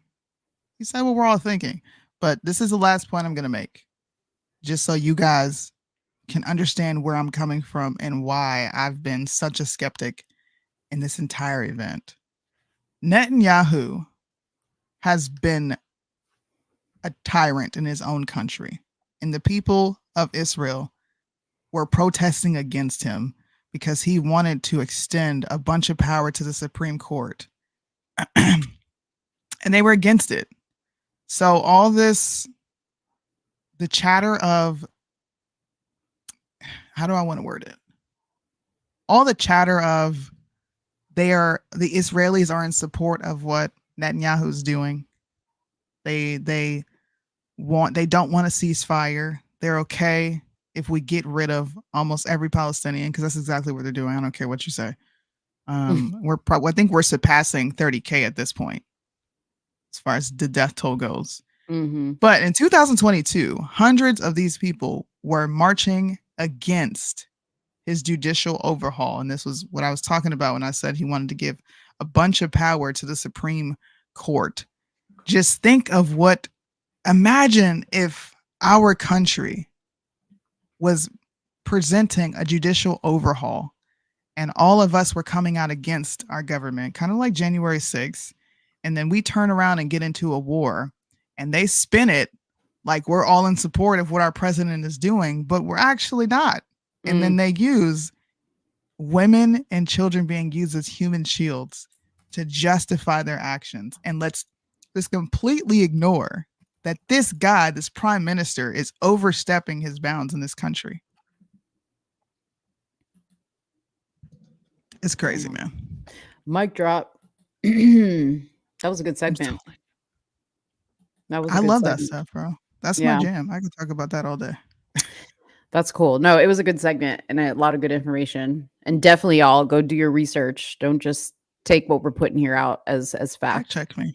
Yeah. Please but fact check me. You should be like, why are they saying something different than everybody else? You should. Mm-hmm. I'm clearly not pro Hamas. Dude, Mo said level the place when we first started talking about this. She's like, I really don't care. Level of both. I don't care. If it ain't in the United States of America, I don't care. She don't care, y'all. I don't care. If you got problems going on in your country, y'all better handle that. We We don't need to have anything to do with it, but y'all better handle it. I'll watch from afar. Yeah. Trump better do something about this border. That's all I know. The main reason I've been so supportive of Trump is because he said he wants to use our military to deport these people and secure the border. And I'm like, you know what? Let's do it. It's all about, protecting our country. That's what the military is there for, right? We're protecting the country, the interests of the country, the Constitution. And as far as I'm concerned, these people coming over the border are violating that. So an invasion is happening, whether we want to admit it or not. Yeah. It's happening. Been happening. All right, let's talk about the Met Gala. Girlies in the chat, assemble. Okay. Even if you're not a girly in the chat, please don't leave. You're going to love this segment. Okay. First of all, I need to educate y'all on what the Met Gala is. Okay.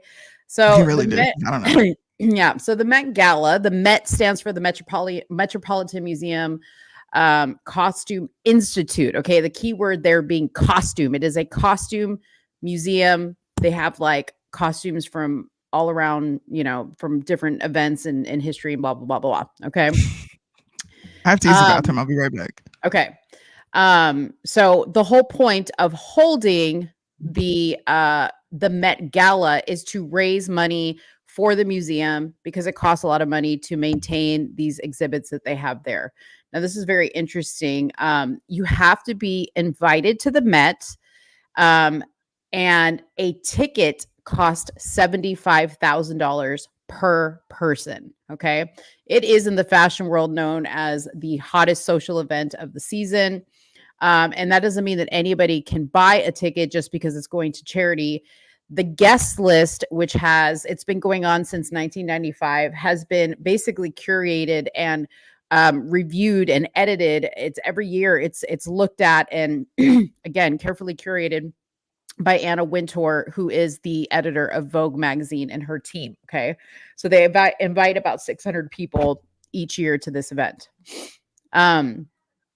So this year's Met Gala, and we're gonna start going through the pictures because I want you guys to see some of these crazy outfits. Yes, peasants are involved.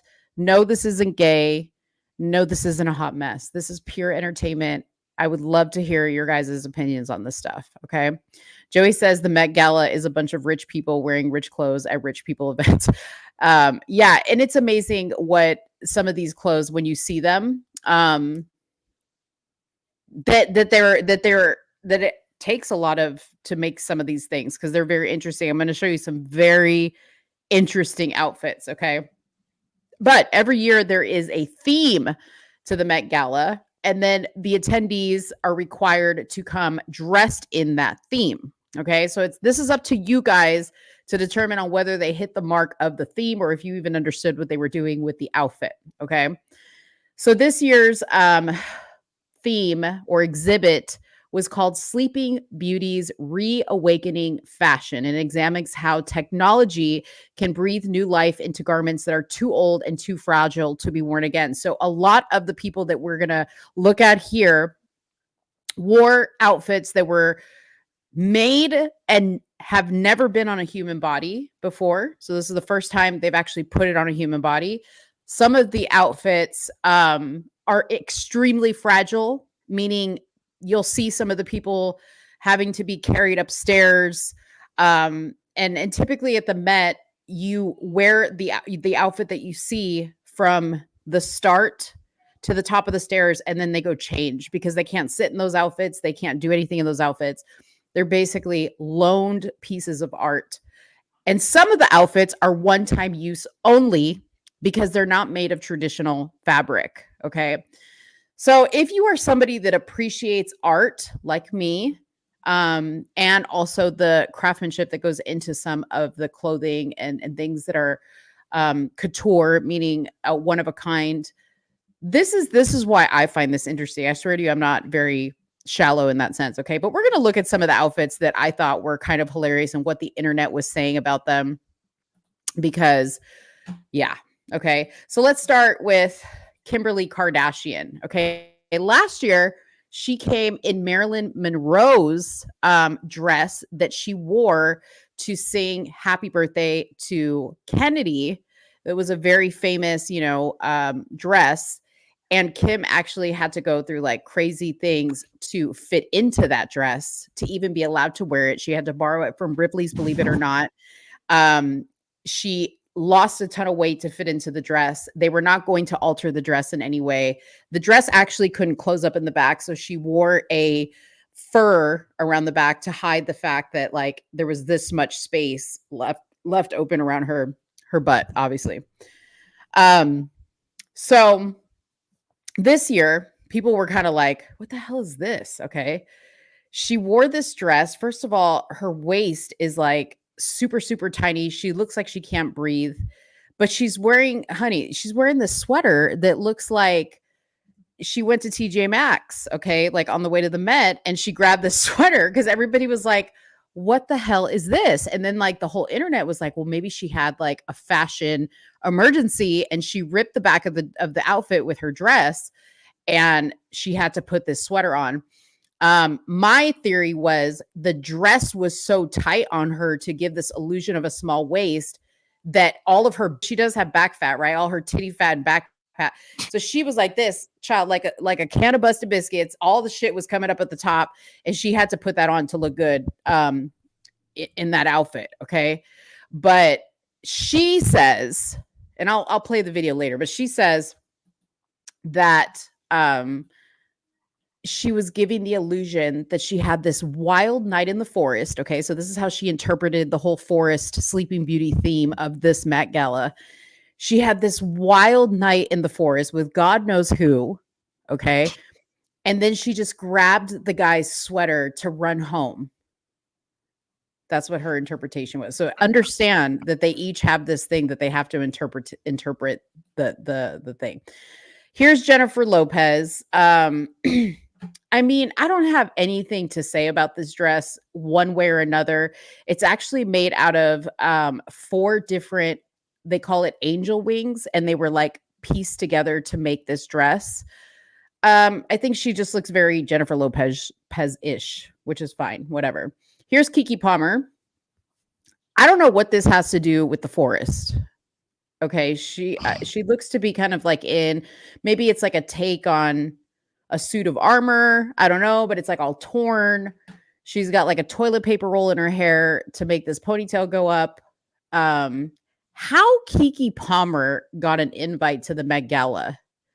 Like, what is Keke Palmer doing that affords you a $75,000 ticket to the Met Gala? Because that's how much she had to pay to go to the Met Gala. Even if you get an invite, you still have to pay the $75,000. I don't understand. She's pretty rich, man. Keke Palmer was killing it on Disney. Yeah. You know, the other annoying thing about the Met Gala is there were not really any men dressed like men. Actually, there was, believe it or not. Childish Gambino and Dwayne Wade. Dwayne Wade, aside from his nail polish, actually came dressed as a dude. I couldn't believe it. Interesting. I didn't hate this outfit that Lil Nas X was wearing. I mean, of course he's gay, so there's going to be drama to it. I didn't hate it. It looked comfortable. Shout out to the men because they get to wear comfortable outfits. These women, I'm going to show you my outfit. Like the outfit you would have seen me in, I'll let you know what that is because these outfits are crazy. This girl, I don't know who this is, but she's, it's like Knights of the Templar situation. Okay, this is Demi Lovato. I had to like zoom in on this because I was like, what? Demi Lovato, the one that looked like a hot liberal mess express, like a year or two ago, she had shaved her head. She looked insane. She looked like she was like 2 seconds away from joining like Antifa. And now she's got this long hair. She's gained a little bit of weight back. She doesn't look like she's on the drugs. I don't know where this Demi came out of, but Demi is back. Okay. She's got crazy. Multiple personalities. So she really does.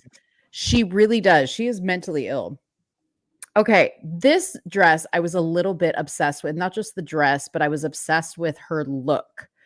I love that she's got these little birds on the flowers. Now, this is the girl that played, this is Dakota Fanning's sister. She played Snow White in the movie Snow White.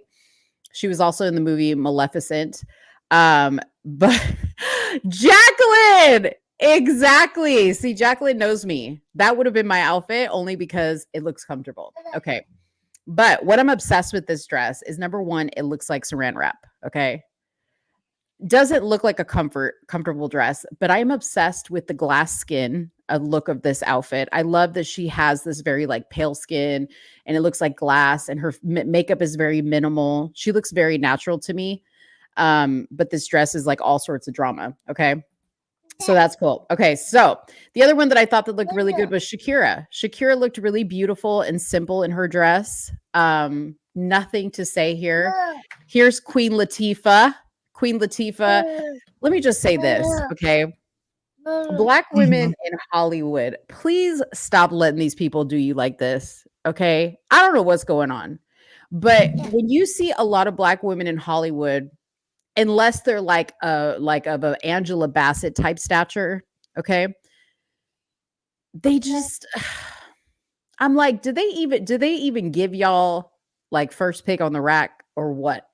Because all these dresses that you're going to see look like it's the dresses that nobody else wanted to wear. Okay? They look like somebody's failed art project. Okay, so here's Queen Latifah. I don't know what she was obviously some type of garden. Okay, this one, I'm going to show you a video of this one because this is made out of mud. This is mud on her body and it was kind of like molded into a dress and you're going to see Oliver Rusting, who is the fashion designer for Balmain, made this dress for her, and then at the end of the night, it was a long dress, and at the end of the night, he cut it into a short dress. But it was crazy. It's like, you know what it's like? You know, like that little carton that you get your eggs in, that little brown carton. That's what that dress was made out of. I don't know who this girl is, but she had a whole like evil stepmother vibe. Okay, with this dress. I don't know who this person is though. He looks cute. Hold on one second. What? I'm on a show. What? What do you want? Who are you trying to see? You don't know who he is? I know who this is. Who are you trying to see? Come over here. Who's this girl? Oh, never mind. You know what? I've seen her, but I tell you what, these people don't talk to me when I'm researching this stuff, and then when I'm on the show live, who you talking about? All right. This girl, I don't know who this girl is or what this is all about, but she's got all kinds of body yaddy yaddy. This is Ed Sheeran. He just needs to go away. He looks like a transgender. Ed, you have a beautiful voice. We don't need to see you. We're okay not seeing you. Okay. Don't show your face again. This girl, don't know who she is. I don't know. If anybody can tell me who she is, please.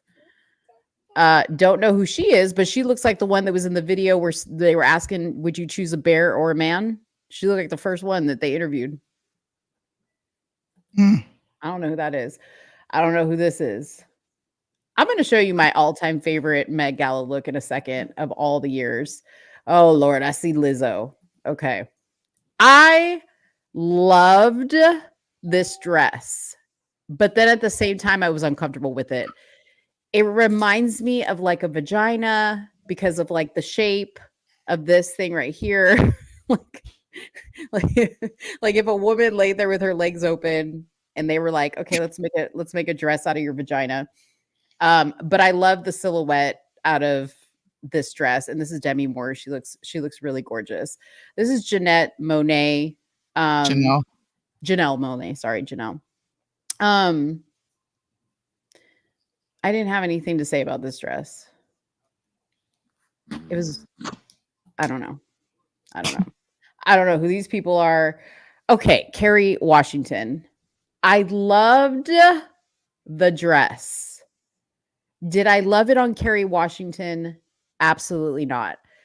I can't zoom in on her face right here, but we don't need to because she's always got ugly facial expressions. Always. Okay. So if we just like cover her face and cover the body that the dress is in, the dress is actually gorgeous. It looks like a little field of flowers. It's gorgeous. But I don't know what's wrong with her. Like she had on this weird hairstyle. Her face looked like sickly. Yeah, she was gross.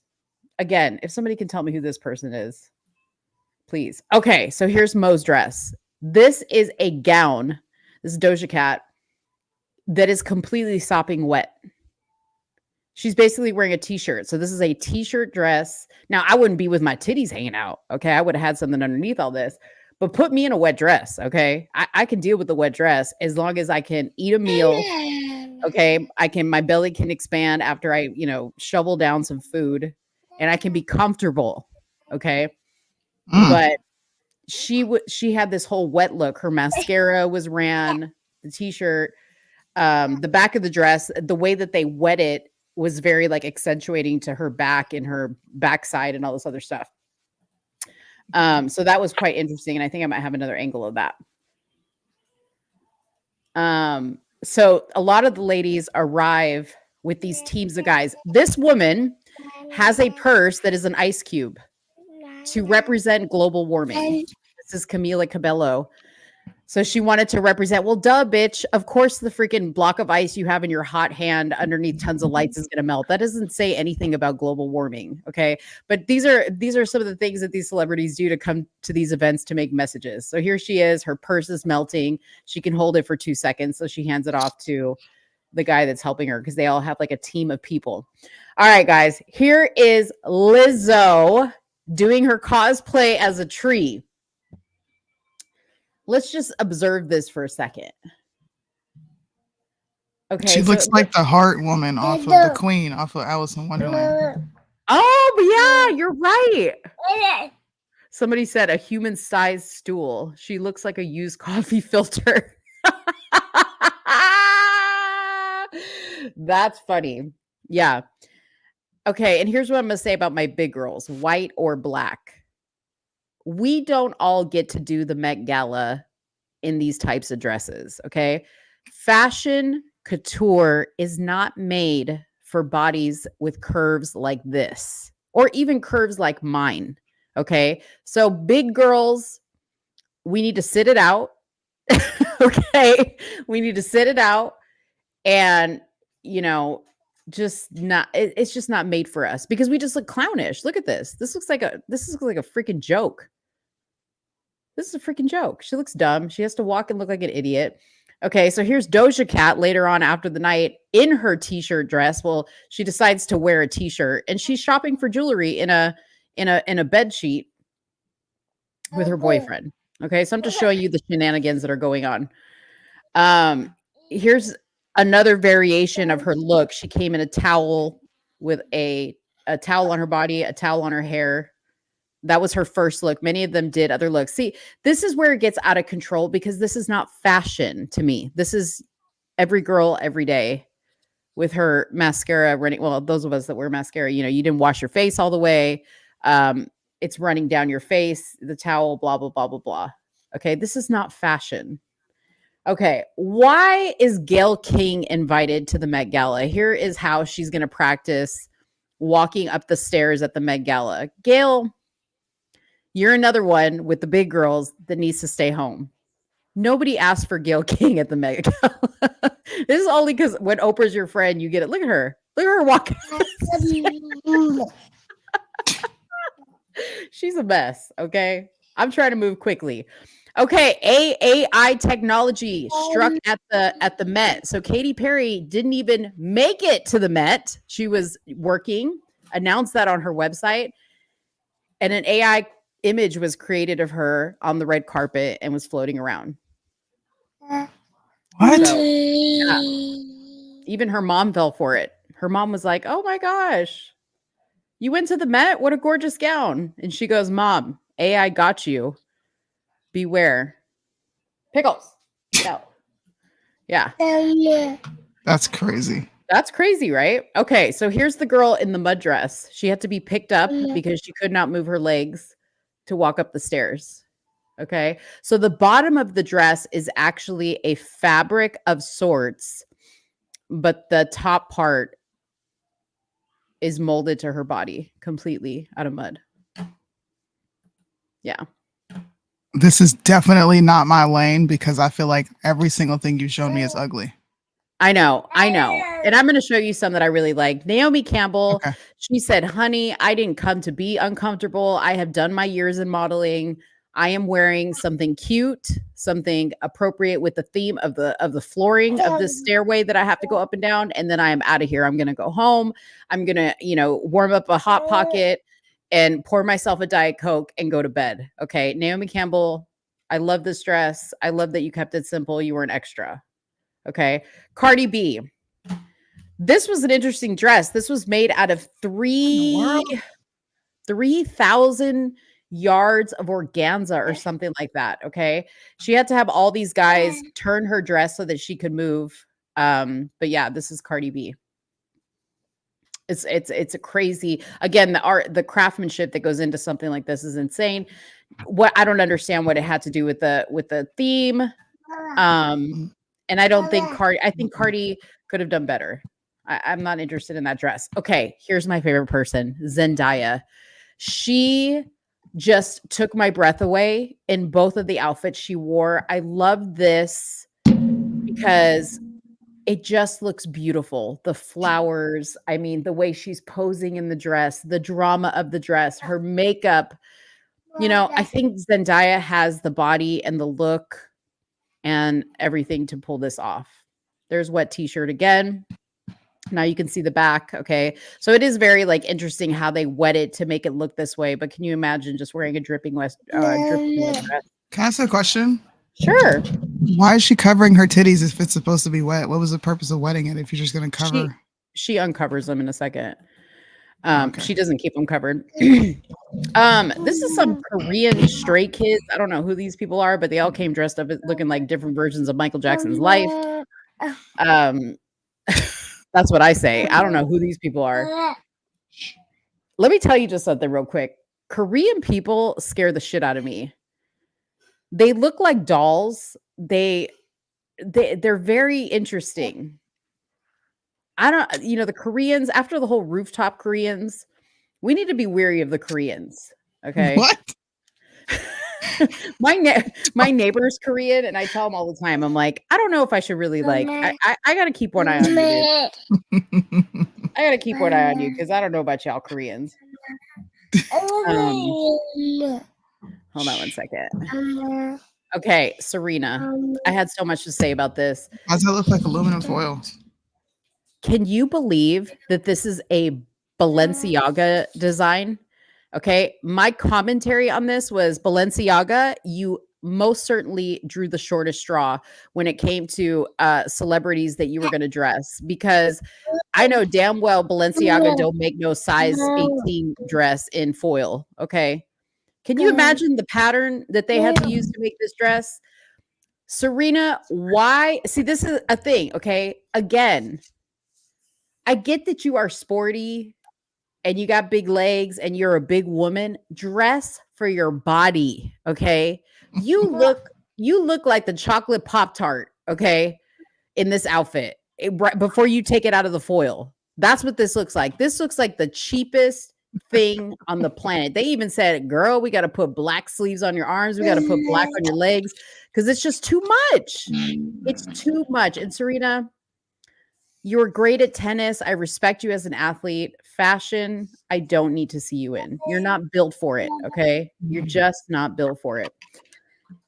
Anyways, you guys can go on. Here's Bad Bunny. He's dressed like a little prince. I don't know. What's that? Who's Bad Bunny? Bad Bunny? Who are all these people, bro? I don't know who half these people are. Bad Bunny is like he's like a singer. I wouldn't say a rapper. Oh, Lord. Yeah. Oh, God. Yeah. I liked Kendall's outfit. I like that she kept it. But again, she's a model. This is Anna Wintour. This is the woman responsible for the Met Gala. She's the one that tells who can come and who can go. She controls who's canceled and who isn't. This is Sarah Jessica Parker from Sex and the City. Another look that I really, really loved was I love this really like old, elegant look. Here's Lala. Lala, I don't know why they got you hosting this event 3 years in a row, but Who's you are that? worthless. Oh, Lala Anthony. Lala Anthony, yeah. This is plus size model Ashley Graham. Again, Big girls don't need to represent here. What is this shit? No. Oh no. This No. I don't Is understand. that a I don't man? understand. Yeah, this no. This is not a man. This is Gwendolyn Christie. I don't know who that is. But see, I put her in the big girl category, right? That looks like a big Um, boy. she came dressed as a branch. A branch. Is this like a costume party?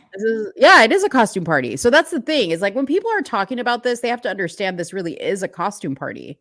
Here was Zendaya's other look. I can't say enough about it. I'm a makeup artist, so like I look at this and I'm just like, oh, I want to die for this dress. Like I want this dress. I want to wear this dress. She looks gorgeous. It's about the dress. It's not about her, but she just like did an amazing job. Zendaya, I think, won it. Look at this shit. This bitch made a whole dress out of aluminum foil. Michelle Yeoh and Balenciaga. Again, Balenciaga, I understand that we canceled you because of all your child porn ads or whatever that you were doing. But if y'all ain't got nothing good to come out with, don't be coming out with aluminum foil dresses. Just sit this one out. Sit this season out. Oh my God. Can you imagine? It's crazy. It's crazy. That was Naomi Campbell. Let's see who this girl is. Ayo Edebiri? Edebiri? Go back up. I don't know who that is. This dress looks to be crocheted. I don't know what the hell. It looks like she got it from Walmart. I know. Yeah. Oh God. Here is what's her name? Ariana Grande. She looks like Ariana Grande. I see. I've been trying to understand. Like I said earlier, she kind of is like, "Oh my God, this is so beautiful," and I'm looking like, "What the fuck are y'all talking about?" Yeah. What is she wearing? Well, because you really. Yeah, I know, but again, it's a costume. It's a costume. I even think Kendall Jenner looked, or not Kendall, Kylie looked really good in this dress. It was a very simple dress. I love the silhouette of it. Here's Ursher. What the fuck is he wearing? He looked like a broke down haunted pimp.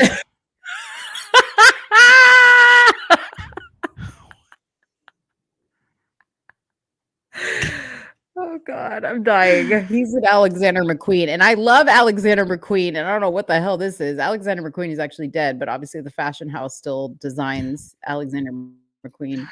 Oh God, yeah. Look at her. She Tiana looks like Taylor. a wannabe enchanted creature that just came out of a book. You know, I love the dress. I love the dress she has on. Her body is in incredible shape. But this wig. She looks like a drag queen, bro. This wig. She looks like RuPaul. She does. She looks like a drag queen. This wig is not it for me. It is not it. Drag queen. Tiana Taylor has a pretty face. She actually could just like, keep it real simple. She doesn't have to do the most. I don't know what the fuck this is or who the fuck this is. Is that a dude? Cynthia Erivo? This is a chick. Who are these people? I'm gonna Google all these people, and I bet you they're into some like weird stuff. Yeah, Cynthia Erivo. I don't know who that is. Is this a link? Can you send me this? I want to Google who these people are. Yeah, I'll send it to you. What is that?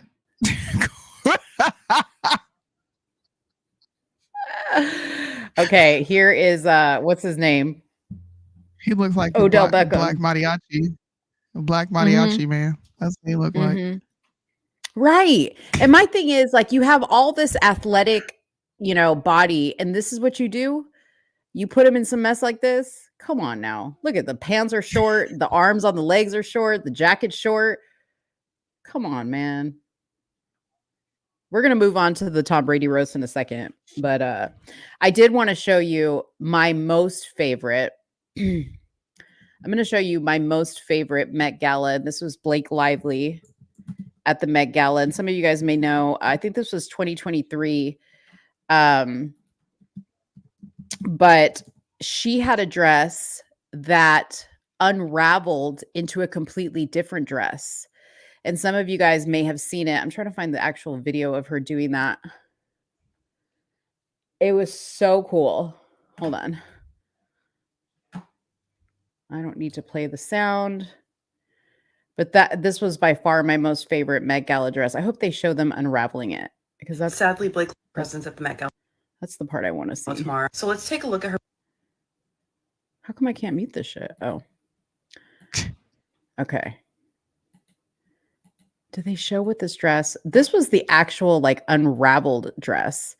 But before they unraveled it, it was a completely different dress. So these guys came in and they like unpinned the dress and it was like a totally different color and it changed the entire dress. I have to find the video. Stop it. Hold on. Blake Lively 2022 Met Gala. Okay, here we go. So this is what the dress looked like before, okay? Then these guys come, they unpin the bottom of the dress. It becomes the train and it changes the entire dress. Like I was like, oh my gosh. I was dying at that point. I was like, my breath was taken away because she looked so beautiful. She really did look beautiful. So that was my favorite. Yeah. Yeah, I loved it. Anyways, guys, I hope you guys enjoyed that Met Gala recap. I know I didn't have a whole lot of terrible things to say because this was probably one of the more classier Met Galas. There's been a lot worse ones where you see all kinds of I crazy can't tell if you're shit. cutting out for me or is it for everyone. It might be You keep cutting out for me. See, you just cut out for me. It might be me. It might be me. Okay. Okay. All right, let me get rid of Met Gala. Excuse me. Do you have anything in the meantime while I switch over? I don't know. I sent you a bunch of videos. Oh, the abortion. Oh, yeah, let's do that. Let's do that one. I don't have it. I think I sent it to you on WhatsApp. I did? When did I send that? Last night. Wasn't that a while ago? Here it is. Let's just see.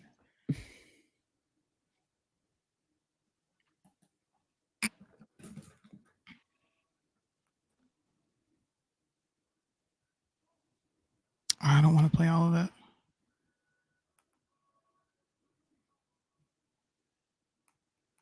Okay, well, this is a father who's talking about his experience with abortion.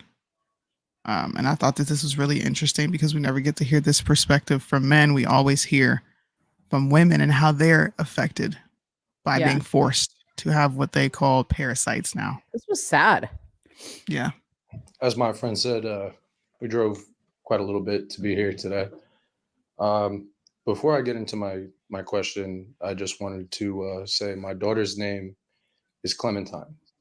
She was 5 months along when she was aborted in New Jersey. My daughter was healthy. I begged her mother not to go through with the abortion.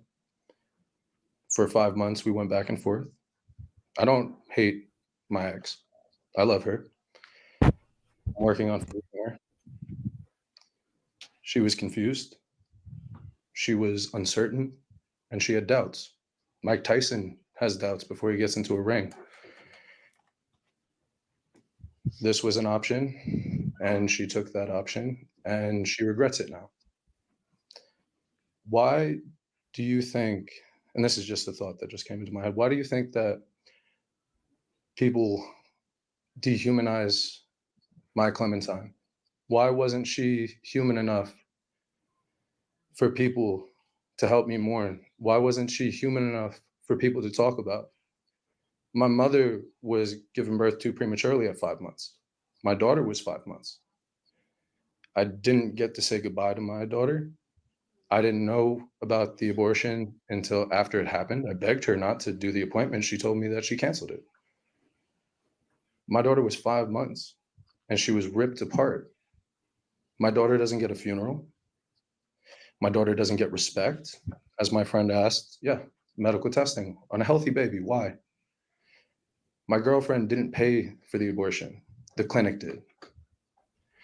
How much money did they make off of my daughter's body? How many other babies did the doctor kill? 12th and 13th. My daughter was conceived October 25th. She was supposed to be born July 20th. My daughter was a person. My daughter is an angel. And I pray for her every single day. I talk to her. I still feel like she's there. I feel like on July 20th, my daughter is going to be there. She doesn't get a funeral. I have her sonogram picture the first time I heard her heartbeat. And I bring this up to people and I say, well, she had a heartbeat. Wasn't she a person? And I'm being told she's a fetus, which, by the way, everybody, that's Latin for offspring. Okay? So I don't know why we're speaking Latin. I speak English. And my daughter not only matters, but I do not want my daughter to be forgotten. I want my daughter's story to be talked about. I want her to be remembered. She wasn't just a fetus. And yeah, maybe she was just a 10%. Maybe. But she was a lot more than that for me. For 5 months, I'm told by my friends, I'm crying over somebody I never met before. I'm told by people, well, she wasn't even a person. She was just a fetus. She wasn't even a baby. She wasn't fully developed. My daughter was still growing. And my relationship with my daughter was going to grow for the rest of our lives. Why isn't my daughter human enough for people to care? Why isn't my daughter woman enough for her to have a body and for her to have a choice? My original question when I was coming up here was, can I see the clamps? I don't want to see the clamps no more. I've heard enough about it and I've seen the pictures. And yeah, the guy said Wi-Fi and Google search. You could Google what it looks like. It's out there. I did. I wouldn't recommend it. I still have nightmares. My daughter was going to be beautiful, but now I don't know where she is. I'm just so confused. I get it. I'm just a man. You know what I mean? But men, we're not supposed to have feelings. As a father, because I'm still a father. As a father, I'm just supposed to forget. I'm just supposed to move on. And I'm confused. So my question really isn't for you because you understand. My question is really for society. Why doesn't my daughter matter? Why wasn't she enough? Why didn't she get a chance to live? And ultimately, no, I'm not blaming my ex. She had doubt and she regrets it. Ultimately, this is our government's fault. We've stopped evil laws. I'm going to turn it down here because we have to talk at some point. I think everyone kind of got sucked into his story. And like I said, we don't ever get to hear their man's perspective on how they feel about it. And it's actually nice to hear. It's nice to hear a man humanize their child because at the end of the day, it's exactly what it is. It's a baby. It's their child. And a woman was able to go murder her infant child at 5 months. And people don't find this to be barbaric and disgusting. They find it to be a right for a woman to go do that. Who was he talking to? So I see that I think the lady that's there at the stand, she's with Students for Life, but there was a guy. That's who he's talking to.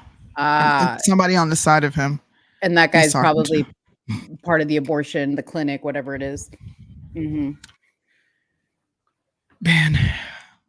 I don't know. I think if we had more conversations like this, a lot of people would be where I am. I think you would be where I am. That pull of not even 1% of abortions would completely disappear if we talked about what's actually going on in these abortion clinics. I can give my experience all day. I'm telling you right now, bro, they pack you in there like cattle. I know. I had one. I was there.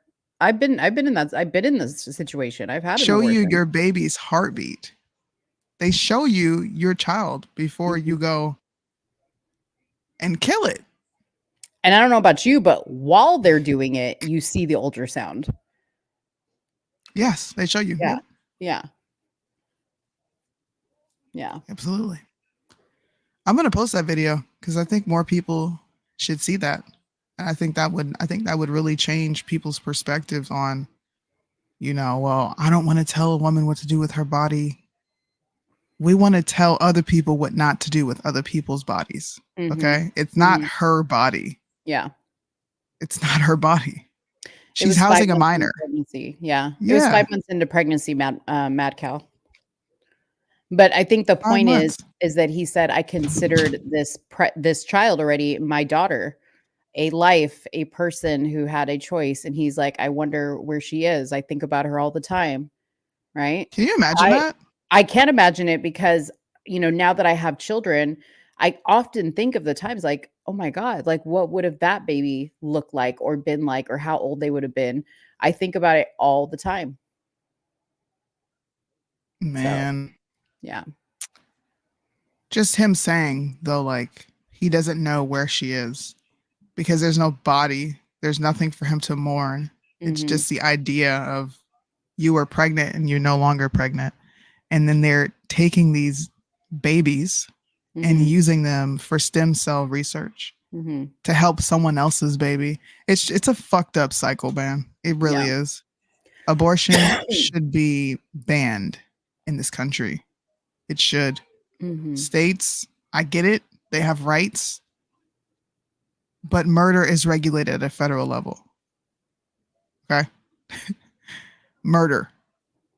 So if nobody has a problem with murder being regulated at a federal level, then we shouldn't have a problem with this. Mhm. I don't believe this is taking someone's choice away. I believe they're taking someone's choice away because at the end of the day, they made a choice to open their legs. That was your choice Mhm. when you decided to go have sex.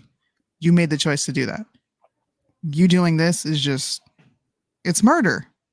We need to call it what it is, bro. It's murder. You're committing murder and you are a murderer. Period. Yeah. I know this is a heavy subject, but I know, but I could sit here and watch this whole. How much more does it have, this video? Oh, it's got a while. Yeah, it's got a while. Got a minute. Yeah. It's a long video. It's a long video. I'll put it in the chat. Put it in the chat and then people can click on it and watch it. Man. Right to life. This poor man, it's heartbreaking. Also, if men have no say in whether or not a woman aborts the baby, then why are they on the hook for financial support if she chooses to keep it? Yeah. Ramaswamy talking about it's his obligation. No, it's not. No, it's not. I still ain't forgot about that video you showed me. Yep. Yep. The smaller one is in my story. Well, send that to me so I can I'm gonna post that and just put it out. There's a lot of people who are pro-choice that are, Republican that follow me that they have a lot to say, man. So I really want to see how people respond to that. And what a great father that guy would have made, right? We have so many women that complain about, oh, men aren't shit. Look at that guy. Still to this so day much so thinking that about they're it. picking the bear over the man, Mo. How crazy is that? I was about to say, whoever that guy is, I pick you to survive an island with. You're a good guy. Yeah. I will forever speak out against abortion. You know what? People should, but everybody has a different perspective. Everyone has their own reasoning. Such an emotionally charged issue from wherever you come from, right? Like everybody's got an experience.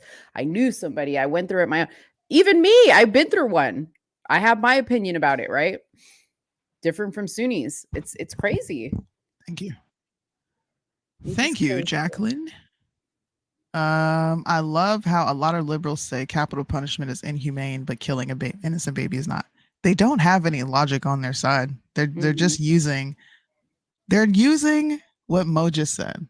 Yeah. They're using the emotional appeal, and they're saying, why should a woman who's been violated, or why should a young woman who's been violated have to be forced to carry something that she had no choice in? We should give her choice back. But at the end of the day, it's just that. It's an emotional plea. Yeah. That's a fallacy. in a debate sphere, period. So everyone is running with the fallacy and running, going along with it as if it's logic and putting science behind it. It's actually one day when you're just bored, you should look at the arguments that are pro-choice, right? Mhm. And you're fair. You're gonna say, "Oh, that makes no sense. What are you talking Mhm. about?" Mhm. But look at how like disgusting these women are. That they will go find a peer-reviewed study, some scientist, some doctor who is feeding their bias on this situation, and they use it to justify Yeah, like killing transgenderism. something. Like what the Like they fuck, bro? Yeah, yeah. I mean, listen, if you were to tell me today, "Hey, Mo, you gotta make a vote for one side or the other right now, and this is how where you're gonna stand till the end of time," I would Yeah, 1,000% be like, "Absolutely ban it, get rid of yeah, it across the board, no exceptions." But, like, in my mind, yeah, my only exception is pregnant children, not pregnant women that are raped. yeah. I don't care. It's not that I don't care, but I think a grown woman, whether it's a rape or not, a grown woman can Yeah, deal with having to bring a child into this world and giving it up for adoption. A yeah, child is a little bit different. So what I'm struggling with is like the mental impact on the child. So, anyways, I've said that for many sure. times. I don't need to keep Yeah, justifying that. like you don't have to justify anything. Yeah. I just like flipping people. I think that's my shtick. I know. Changing people's minds. I wish abortion could get banned and the people that's for abortion wouldn't be allowed to do nothing about it. Kind of like a third world country, but I'm sure y'all get what I'm saying. That would make America no longer America. Mhm. Unfortunately, we live in a country where we're actually our own arguments are used against us. They say that they have a right. Yeah. Okay. How do you argue against someone's rights? You can get into like a philosophical discussion and say, well, it's not a right, it's a gift, and it's an entitlement, and the only reason you have it is because the government gave it to you. So is it really a right? You can flip it 1,000 different ways, but Yeah.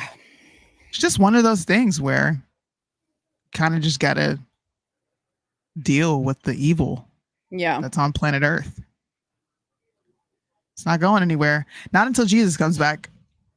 And the J words are trying to hurry him up. They said, we about to build this third temple and we about to sacrifice these heifer cows, the Oh, red Lord. things. Soonie, more people are talking. I saw Maggie. What's her name? Maggie, whatever. Yeah. Maga Midge. She even was talking about the heifer, the red cow, the red heifer, whatever it is. I'm like, oh shit. Me and Soonie were the first ones to talk. Really talk about it.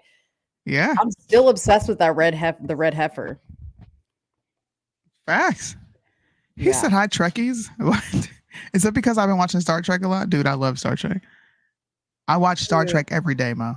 So does Dave, and I think it's like I can't get into What season it. is he on? He watches whatever. Like he Oh my watches. God. Yeah, he's like, I find it relaxing. It is. You get to, man, I want to get out here and go watch it now. Well, I freaking love that show, bro. after I cover the Tom Brady stuff, I'm going to bed. Mo's tired, okay? You are tired. I didn't get to watch it. So I'm sorry if I don't have much to add because I really didn't get to watch it. Oh, I that's okay. came home and then I had to do this. I'm going to show you some great clips, but first, let me just tell you about it, okay? So it was just Okay. complete and utter, and it was on Netflix, y'all. They did a live showing of it on Saturday. It was complete utter filth and vulgarity, inappropriate, shocking, racist, sexist. Just it would make you completely uncomfortable to watch it. I could not look away. I could not look away.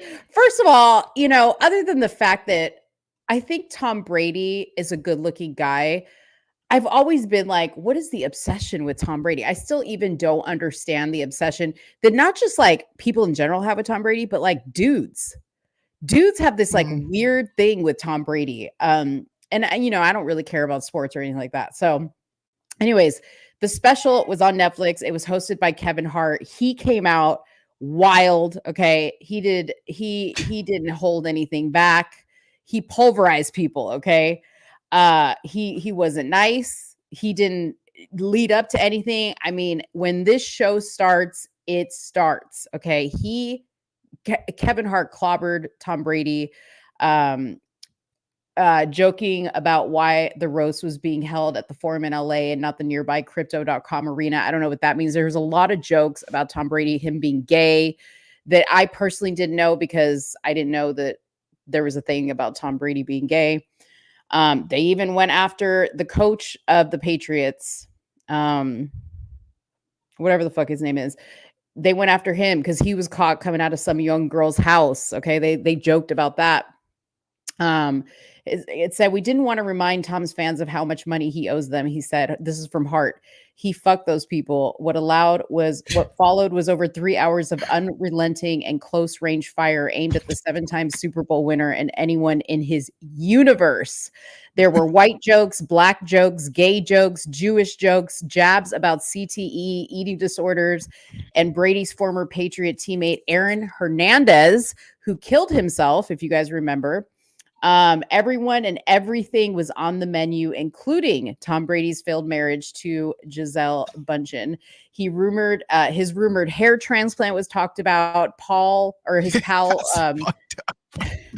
His pal Rob Gronkowski, also known as Gronk, another football player.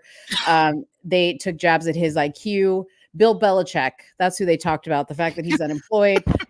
Brady only threw one flag when Roastmaster General Jeff Ross, who is a notorious Jew comedian, roughed Patriots owner Robert Kraft over being busted at a massage parlor in charges of solicitation and prostitution. The former quarterback told him, don't say that shit again. Blah, blah, blah, blah, blah. Okay, so I'm going to play some clips for you guys.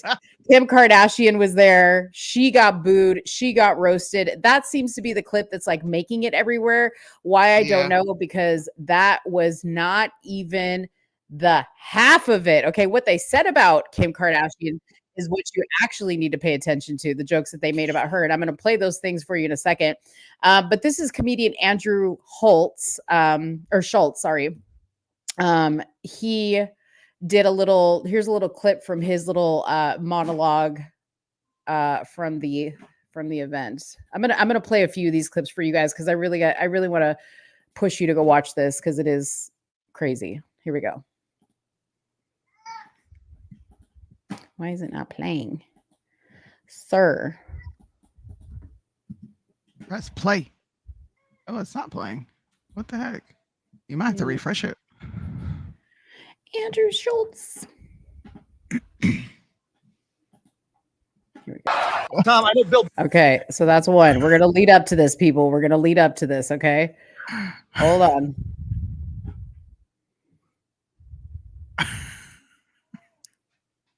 Here's Tom Brady's little roast. His roast was not all that great, but here's him talking about Kim Kardashian. Now, if you guys don't know, why would Kim Kardashian be here? Well, because there was a rumor that her and Tom Brady were dating. Okay, so that's why she got invited to this event. Yeah, and then everybody's just over there clapping.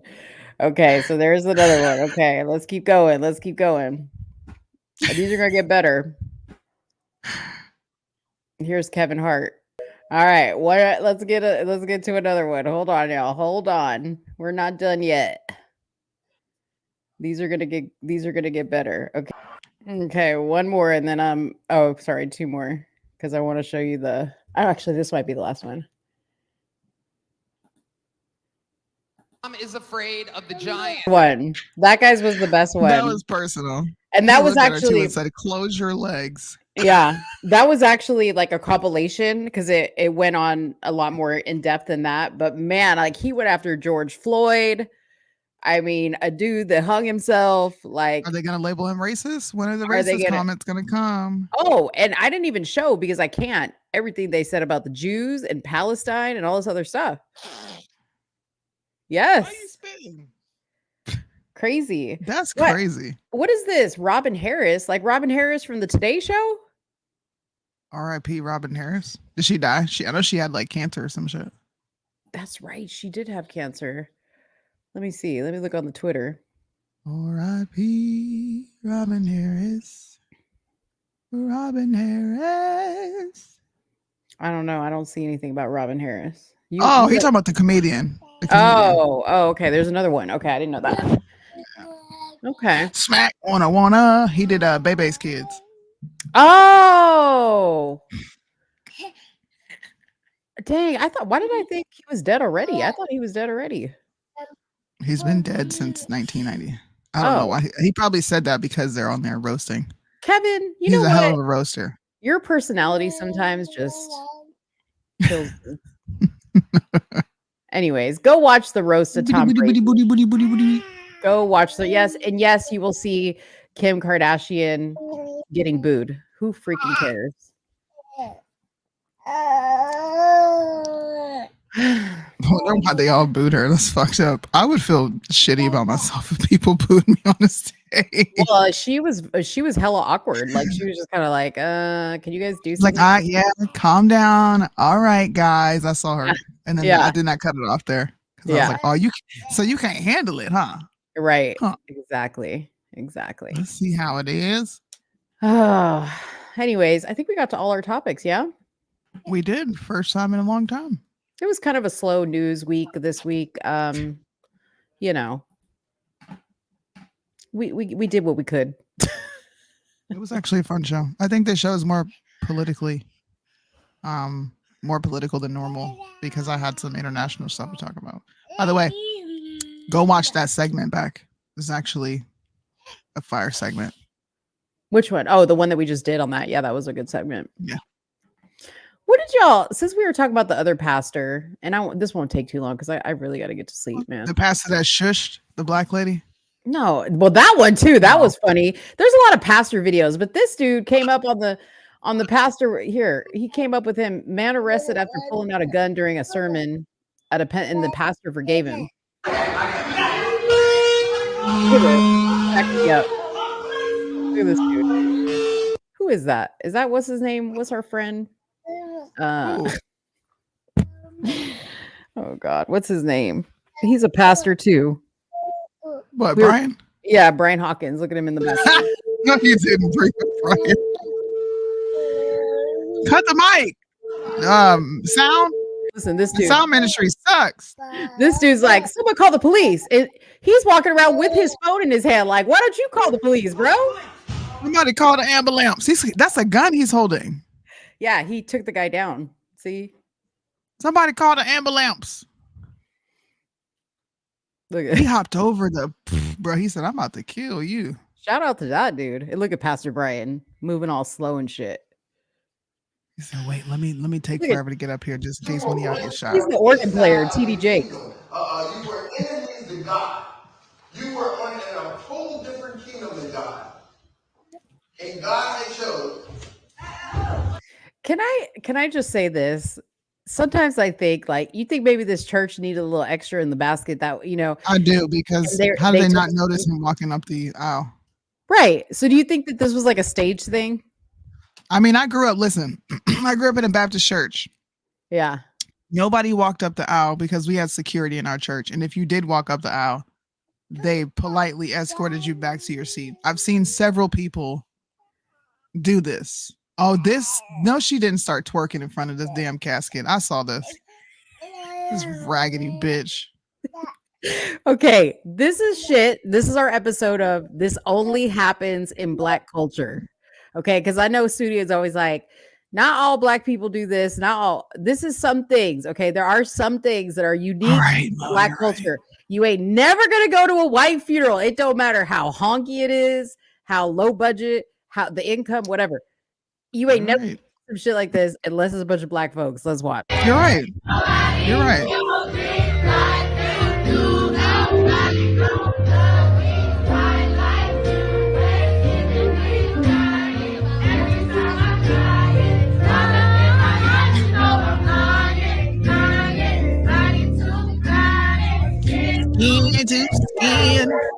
Look at the people.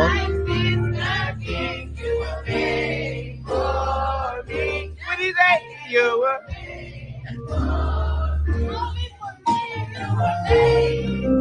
Okay,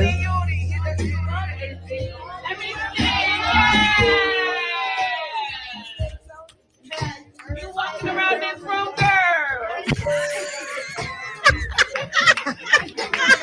You learn that move from town.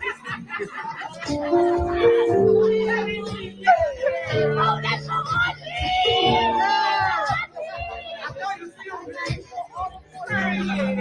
walk out, girl.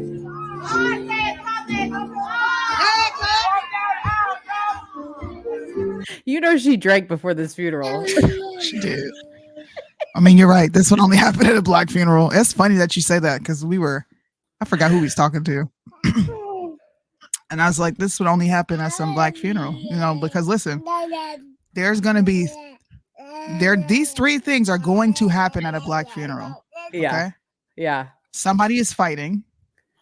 Okay. Yeah. Somebody is fighting. When the family, do you guys do this?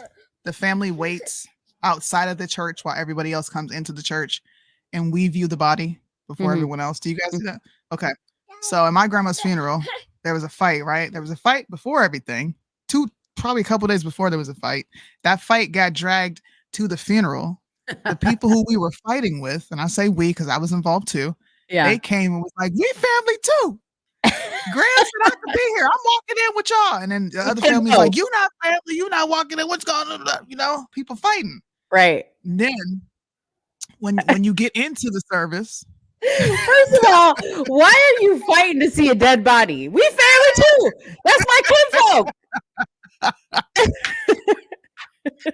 I don't know, bro. We get real territorial. It ain't like you're gonna get first in the buffet line. Like, you know what I mean? I like that buffet. Yeah. Everybody know the buffet take place at the church or the rec center away from the event, right?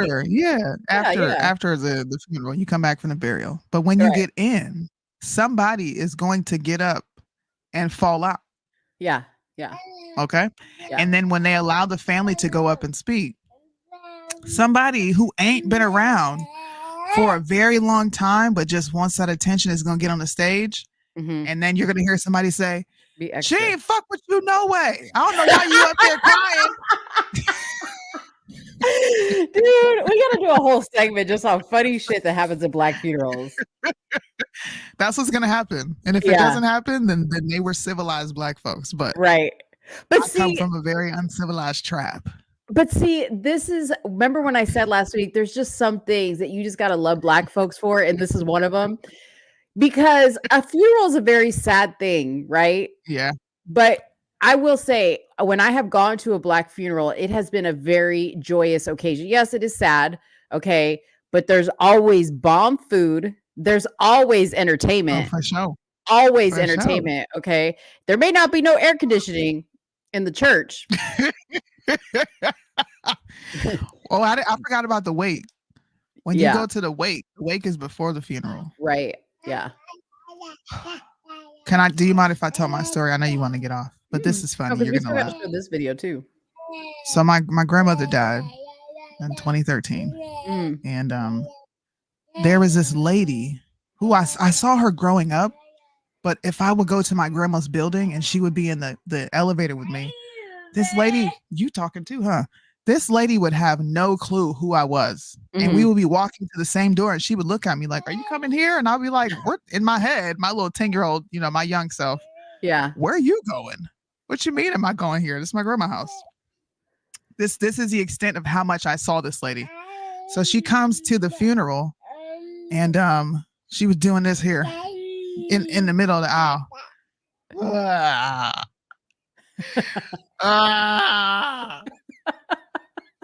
Punky. No BS. And my grandpa, he comes up and he's like, it's all right.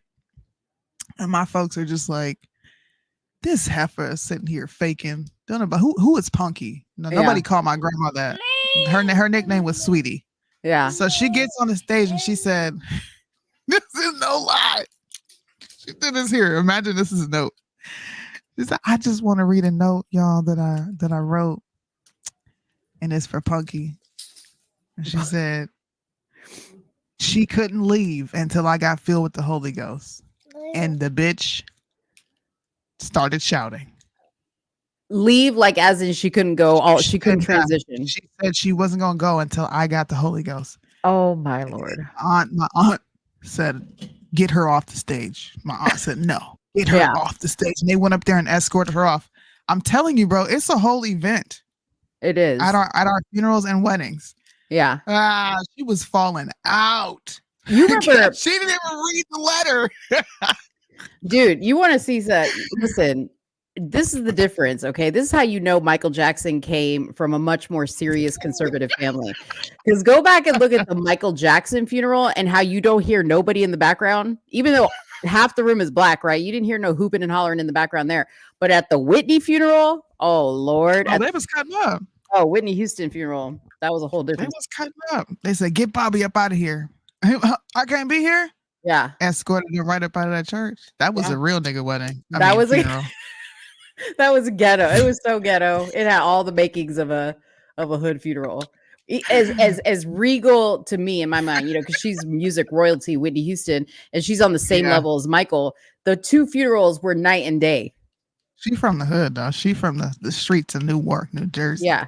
Even Kobe's funeral wasn't like that. You know what I mean? Kobe was a military child. He was well traveled. Right. I don't want a funeral. But Y'all just Whitney, listen. man, she had some country folks up in there. When I die, just listen, smoke a blunt for me.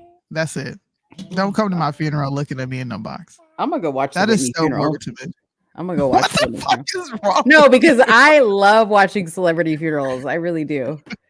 All right. So this is this is the last video we're going to show you. So this is Pastor Keon Henderson. Now, Pastor Keon Henderson is married to Shawnee, who is Shaquille O'Neal's ex-wife. Anyway, she's a pastor's wife now. He's facing criticism for snapping at a woman. I think she was like in the choir and telling her to hush during praise and worship. Now, some people are saying because it's kind of like she had a demon in her. The Holy Spirit can't be silenced. He felt something was off and shut it down. So let's watch it. Let's watch it and see.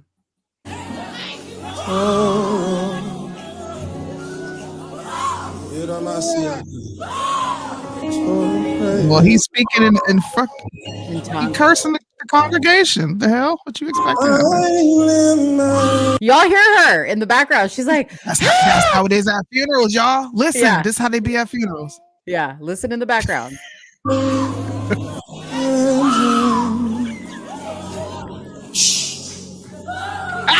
Hey. Stop her. Hush, hush. Silence in the name of Jesus. I lift my hands. I don't think there's anything wrong with what he did. The only voice I want heard is his. And notice how she shut her ass up. Yeah, right? He said, shh. He said, silence in the name of Jesus. Okay, Isaiah Washington said, this is why I left the black church 47 years ago. Just too much Negro ego trying to control everybody else in the congregation but themselves. No, she was being, maybe it's because I grew up in a Baptist church. Yeah. It was different. You grew up in a Baptist church. When someone is doing that in the middle of praise and worship, that's perceived as a distracting spirit. That's a spirit of like chaos and distraction. Yeah. So my pastor would shut the service down and say, everybody, you better, if you do not believe, then you leave the service. Right. And they would cast out demons. So I don't think he did anything rude. Ball Greasy says she was just being extra because when he said hush, she did that. Exactly. She was. She was trying to show up. But again, I say the same thing that I said with the guy with the gun. Who knows, man? Because he is married to Shawnee O'Neal. She's the queen of basketball wives and making shit pop on social media. So she was probably like, what we're going to do is we're going to have a girl in the choir holler it. And then that's going to bring attention to the church. Do you know who Kim Burrell is? Yes. Kim Burrell did the same thing. She was up there singing. And the woman was singing with her, and she said, I don't want you to sing with me. Be quiet. Let me sing. What? I can't believe you didn't hear that. That's funny. Dang. Oh, man. We had some good stuff at the end. I don't think there was, bro, shout out to that pastor. Now, you need to quit speaking in tongues because you don't have a translator. But other than that, she was disrupting the flow. You need to set the tone for the Lord to come in. I don't believe in the whole speaking in tongues thing. Oh, I don't either. Yeah. I think when people do that, they're doing it all for show. It's Kundalini. Yeah. Look it up. My mother speaks in tongues, and I get up out the way. People are When like, I tell you, I used to hide. I used to hide under the pews when I was a kid, bro. That's crazy. I would be hiding, bro. Dude, like when Brandon tells the story about when he was saved, he says that he was speaking in tongues. I'm like, Brandon, just leave that part out, dude. Like, don't tell that part. He was speaking in tongues. Well, listen, You okay. said.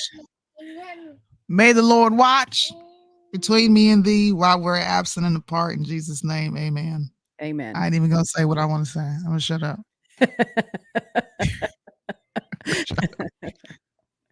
The Lord said, "Silence." In Jesus' name. Shut up. And he said, keep that woman quiet. And the congregation said, yes, yes, pastor. Keep her quiet. I bet you she was dropped from the choir that day. They probably did sit her butt down. Mm-hmm. What you talking about? Man, she's like super vocal. Say bye-bye. Tell them bye. Bye-bye. Bye-bye. See you later. Bye. Bye. Oh my gosh. She's so cute. She's gonna have a little sister. Oh, we just found out the gender yesterday. Soonie She's said gonna have a little sister. Soonie said we, 'cause but you ain't even gonna be there when the baby's born. I don't care. Why are you raining on my parade? Soonie said we, like she's part of the pregnancy. I am. Oh man. I was the first person they told. Well, bless her father, because he's got 2 girls, just like your husband does, and he's in for it. We had a boy first, praise the Lord. We had a boy. But still, you still have 2 girls, and he's in for it. That's all I gotta say. Don't be wishing that on my tribe now. Hold on. What are you doing? Wait a minute. Wait a minute. Guys, in the future, I'm just gonna tease something. Okay. Actually, no, I'm not. You're just gonna see what happens. What do you mean? Not gonna say it. I already told you. I don't like I already told you. I already told you. Don't hint at it. I already told you. Oh God. Say hi. You sound like you're acting like you don't know what I'm talking about. I really don't. No, like I already told you, so it's not like I'm not telling you. Yeah. I got you. Hickey. You are not letting that dog lick your face like a whole white I'm woman. not. Dude, her breath smells so bad. Say hi, everybody. You know better. You let that dog lick your face. And she want to lick you so bad. I know, because she loves me. Don't do it, Pickles. Pickles, you're on the podcast. Na na na na na na na na.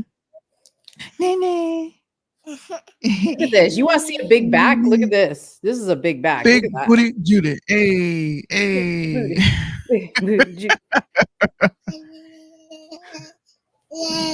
Yay. Well, guys, what's this weekend? I need to check. This weekend is Mother's Day weekend. Right? Yeah. Saturday? We're going to have a show on Friday. Are we? I don't know. Do you got something to do? I don't know. My schedule has been hectic lately. I don't know. We'll talk about it. Oh my God. Make sure. Heather's here. Hold on. Pickles needs to talk to Heather. They have Pickles is British. Yeah. Oh, Pickles is British. Heather's where? Hello, Heather. How are you doing? I'm glad you came to see my show today. Paramount wants to wait. Sony wants to buy Paramount. Oh, buddy. I don't like Sony, man. I'll see you on Thursday. Mic in my freaking mouth, man. What you doing? Heather, I'll see you on Thursday for our happy hour. All right. You better stop. Welcome to my insanity, guys. My dog has a voice, and I talk to her in this voice as if she's talking. Do you talk back to yourself? Yeah. Dude, I'll be here by myself. Yes, I'll be here by myself. Nobody's here, and it's just me and Pickles, and we have a whole conversation. AKA, she's having a whole conversation with herself, and that she does what she thinks the dog is saying. I need to hear. Can you record it? I just did it right now. No, I want to see you do it in your element. Oh, okay. Yeah, I'll record it. Okay. Soonie, don't be a horror.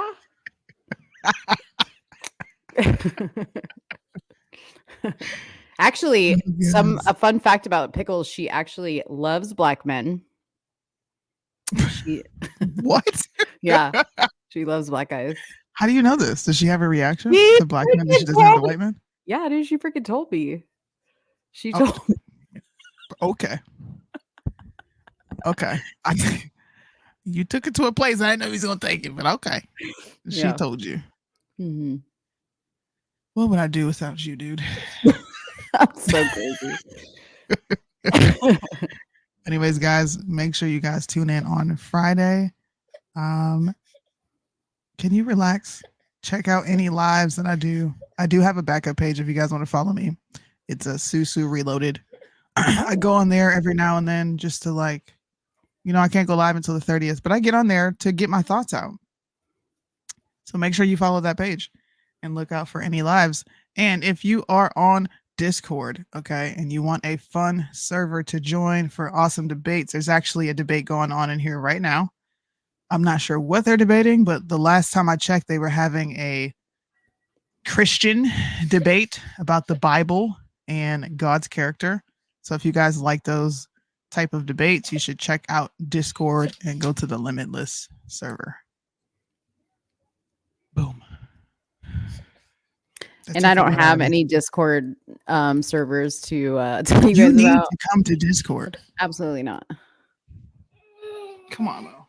Mm-mm. You know what'd be cool is I should have like a Discord server where it's actually Pickles talking to people and not me. And she can tell them what I wish I could tell people, but people are going to take it a lot less differently because it's a dog. Oh God. I don't think you should do that. That's a bad idea. Okay. Don't do it. Don't do it. By the way, I like your hair color. I just Black noticed you Lives changed Matter? it. Black Lives Matter, Soonie? Black Lives Matter? All lives matter. All lives matter. Yo, I need to stretch. Have you ever been swallowed? Actually, Soonie, I'm the one that does the swallowing.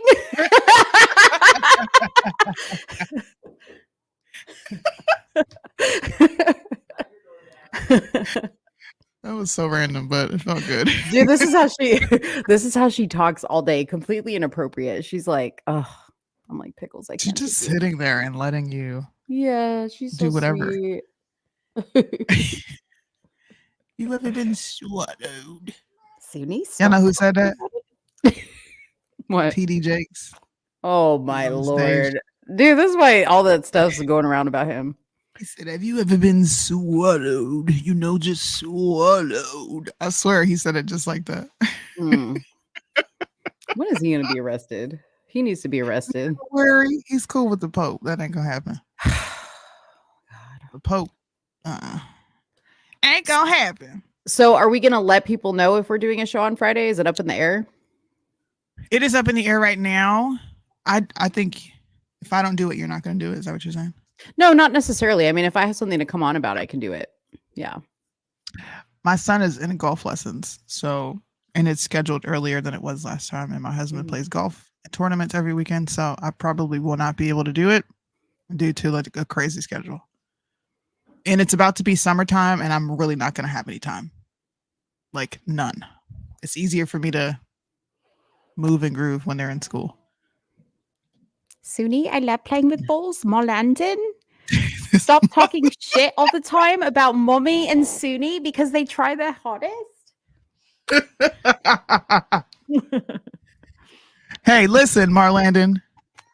You gonna come play taxi over here? You come over. Well, hey, we got to go easy on Marlandon because when you're not here, Marlandon's always like, "I'll come on," you know. I'm kidding. Marlandon knows I'm talking shit. He's like our secondary. He's like our second. Did Javon have his baby yet? No, not yet. And I meant to send him a text message last week actually because I was like, yeah, we need to know if he's Illuminati. Yeah. And he actually sent me a message and he was like, maybe the last message I got from him was maybe I'll try to come on a Tuesday show because Fridays is getting hard because now she's having like doctor's appointments, I think every 2 weeks or weekly or something like that. So he said he was going to try to drop in on a Tuesday show and then he totally forgot. I was like, are you going to come on the show on Tuesday? And he was like, oh my God, I totally forgot. He's a mess. He's got dad brain in full effect. Get back on this show. Okay? Yeah. Too many Bigfoot sightings lately. Kevin DeCoon, you listen. You've been saying some outlandish stuff pretty much the majority of the show, but I appreciate it. I like everybody that comes in and drops their commentary. Yeah, me too. I guess that's it. I don't really have anything else. I really wish we had some like crazies come on that like wanted to come on camera. We have to get better at dropping the link. It would be fun. Yeah. It would be fun.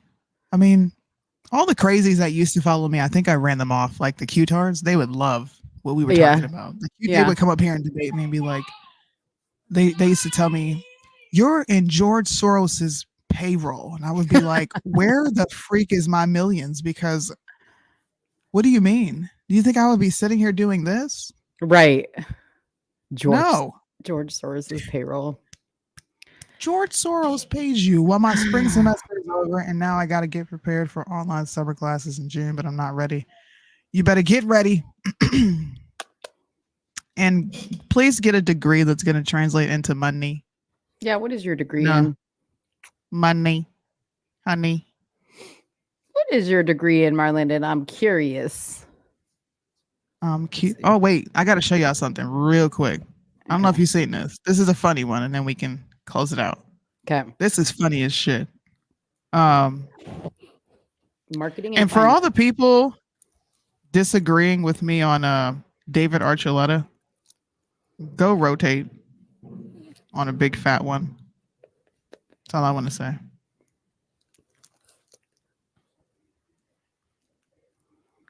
Is she like licking her fucking chops right now? What the hell is that noise? Oh, you can hear her. She's like sniffing. Oh. She breathes heavy because she's fat. Jeez. Ooh, marketing and financing. You can do some marketing for Truth in the Marketplace. Hit me up. All right, check this out, y'all. Let me know what you think. Young black kids growing up in the Bronx who don't even know what the word computer is. They don't know. They don't know these things. And I want the world open up to all of them, because when you have their diverse voices innovating solutions through technology, then you're really addressing society's broader challenges. I know you lying.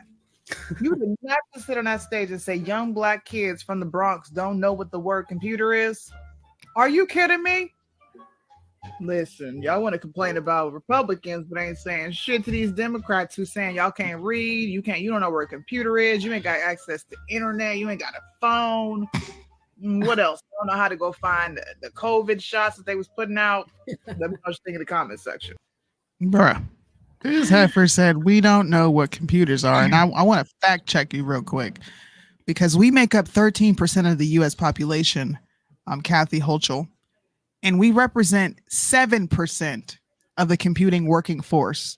So don't say we don't know what a motherfucking computer is. When we make up, half of our population makes up the tech sector. Like, what are you talking about? What are you talking about? Hold on. And nobody corrected this heifer. Nobody. In fact, the Democrats that follow me decided to defend her and say, well, I'd rather her tell me I don't know what computer is than her say that I relate to Trump because of a mugshot in slavery. And I said, oh my God, Jesus, take the wheel. Pick your poison. Pick your poison. What'd you think about that before we go? I saw you just have a nonverbal response. Well, I heard you listening to it before the show, and I was just like, "Oh my God, I hate that one. I can't stand her." I just laugh. I laugh because the little do do do do do. I love the little sound, the songs you put to it. The sneaky, it's like the little sneaky thing. But yeah, Kathy Holchel, man, she is a waste of a skull that holds a brain, man. She is just. She said, "I want to open up the world to them, diversity." Yeah. Anyways, y'all, we're out. I'm sorry. What was you gonna say? See, Soonie, this is the catch-22 to abortions is not everybody's a gift, okay? Just joking. All right, guys. She's about to be all over this room. Have a good week, guys. We will let you know about Friday. yeah, I'll let you know. I'll post about it. All right. Peace out. Bye. So when you're done getting high, and it's over, when the party's over, when you're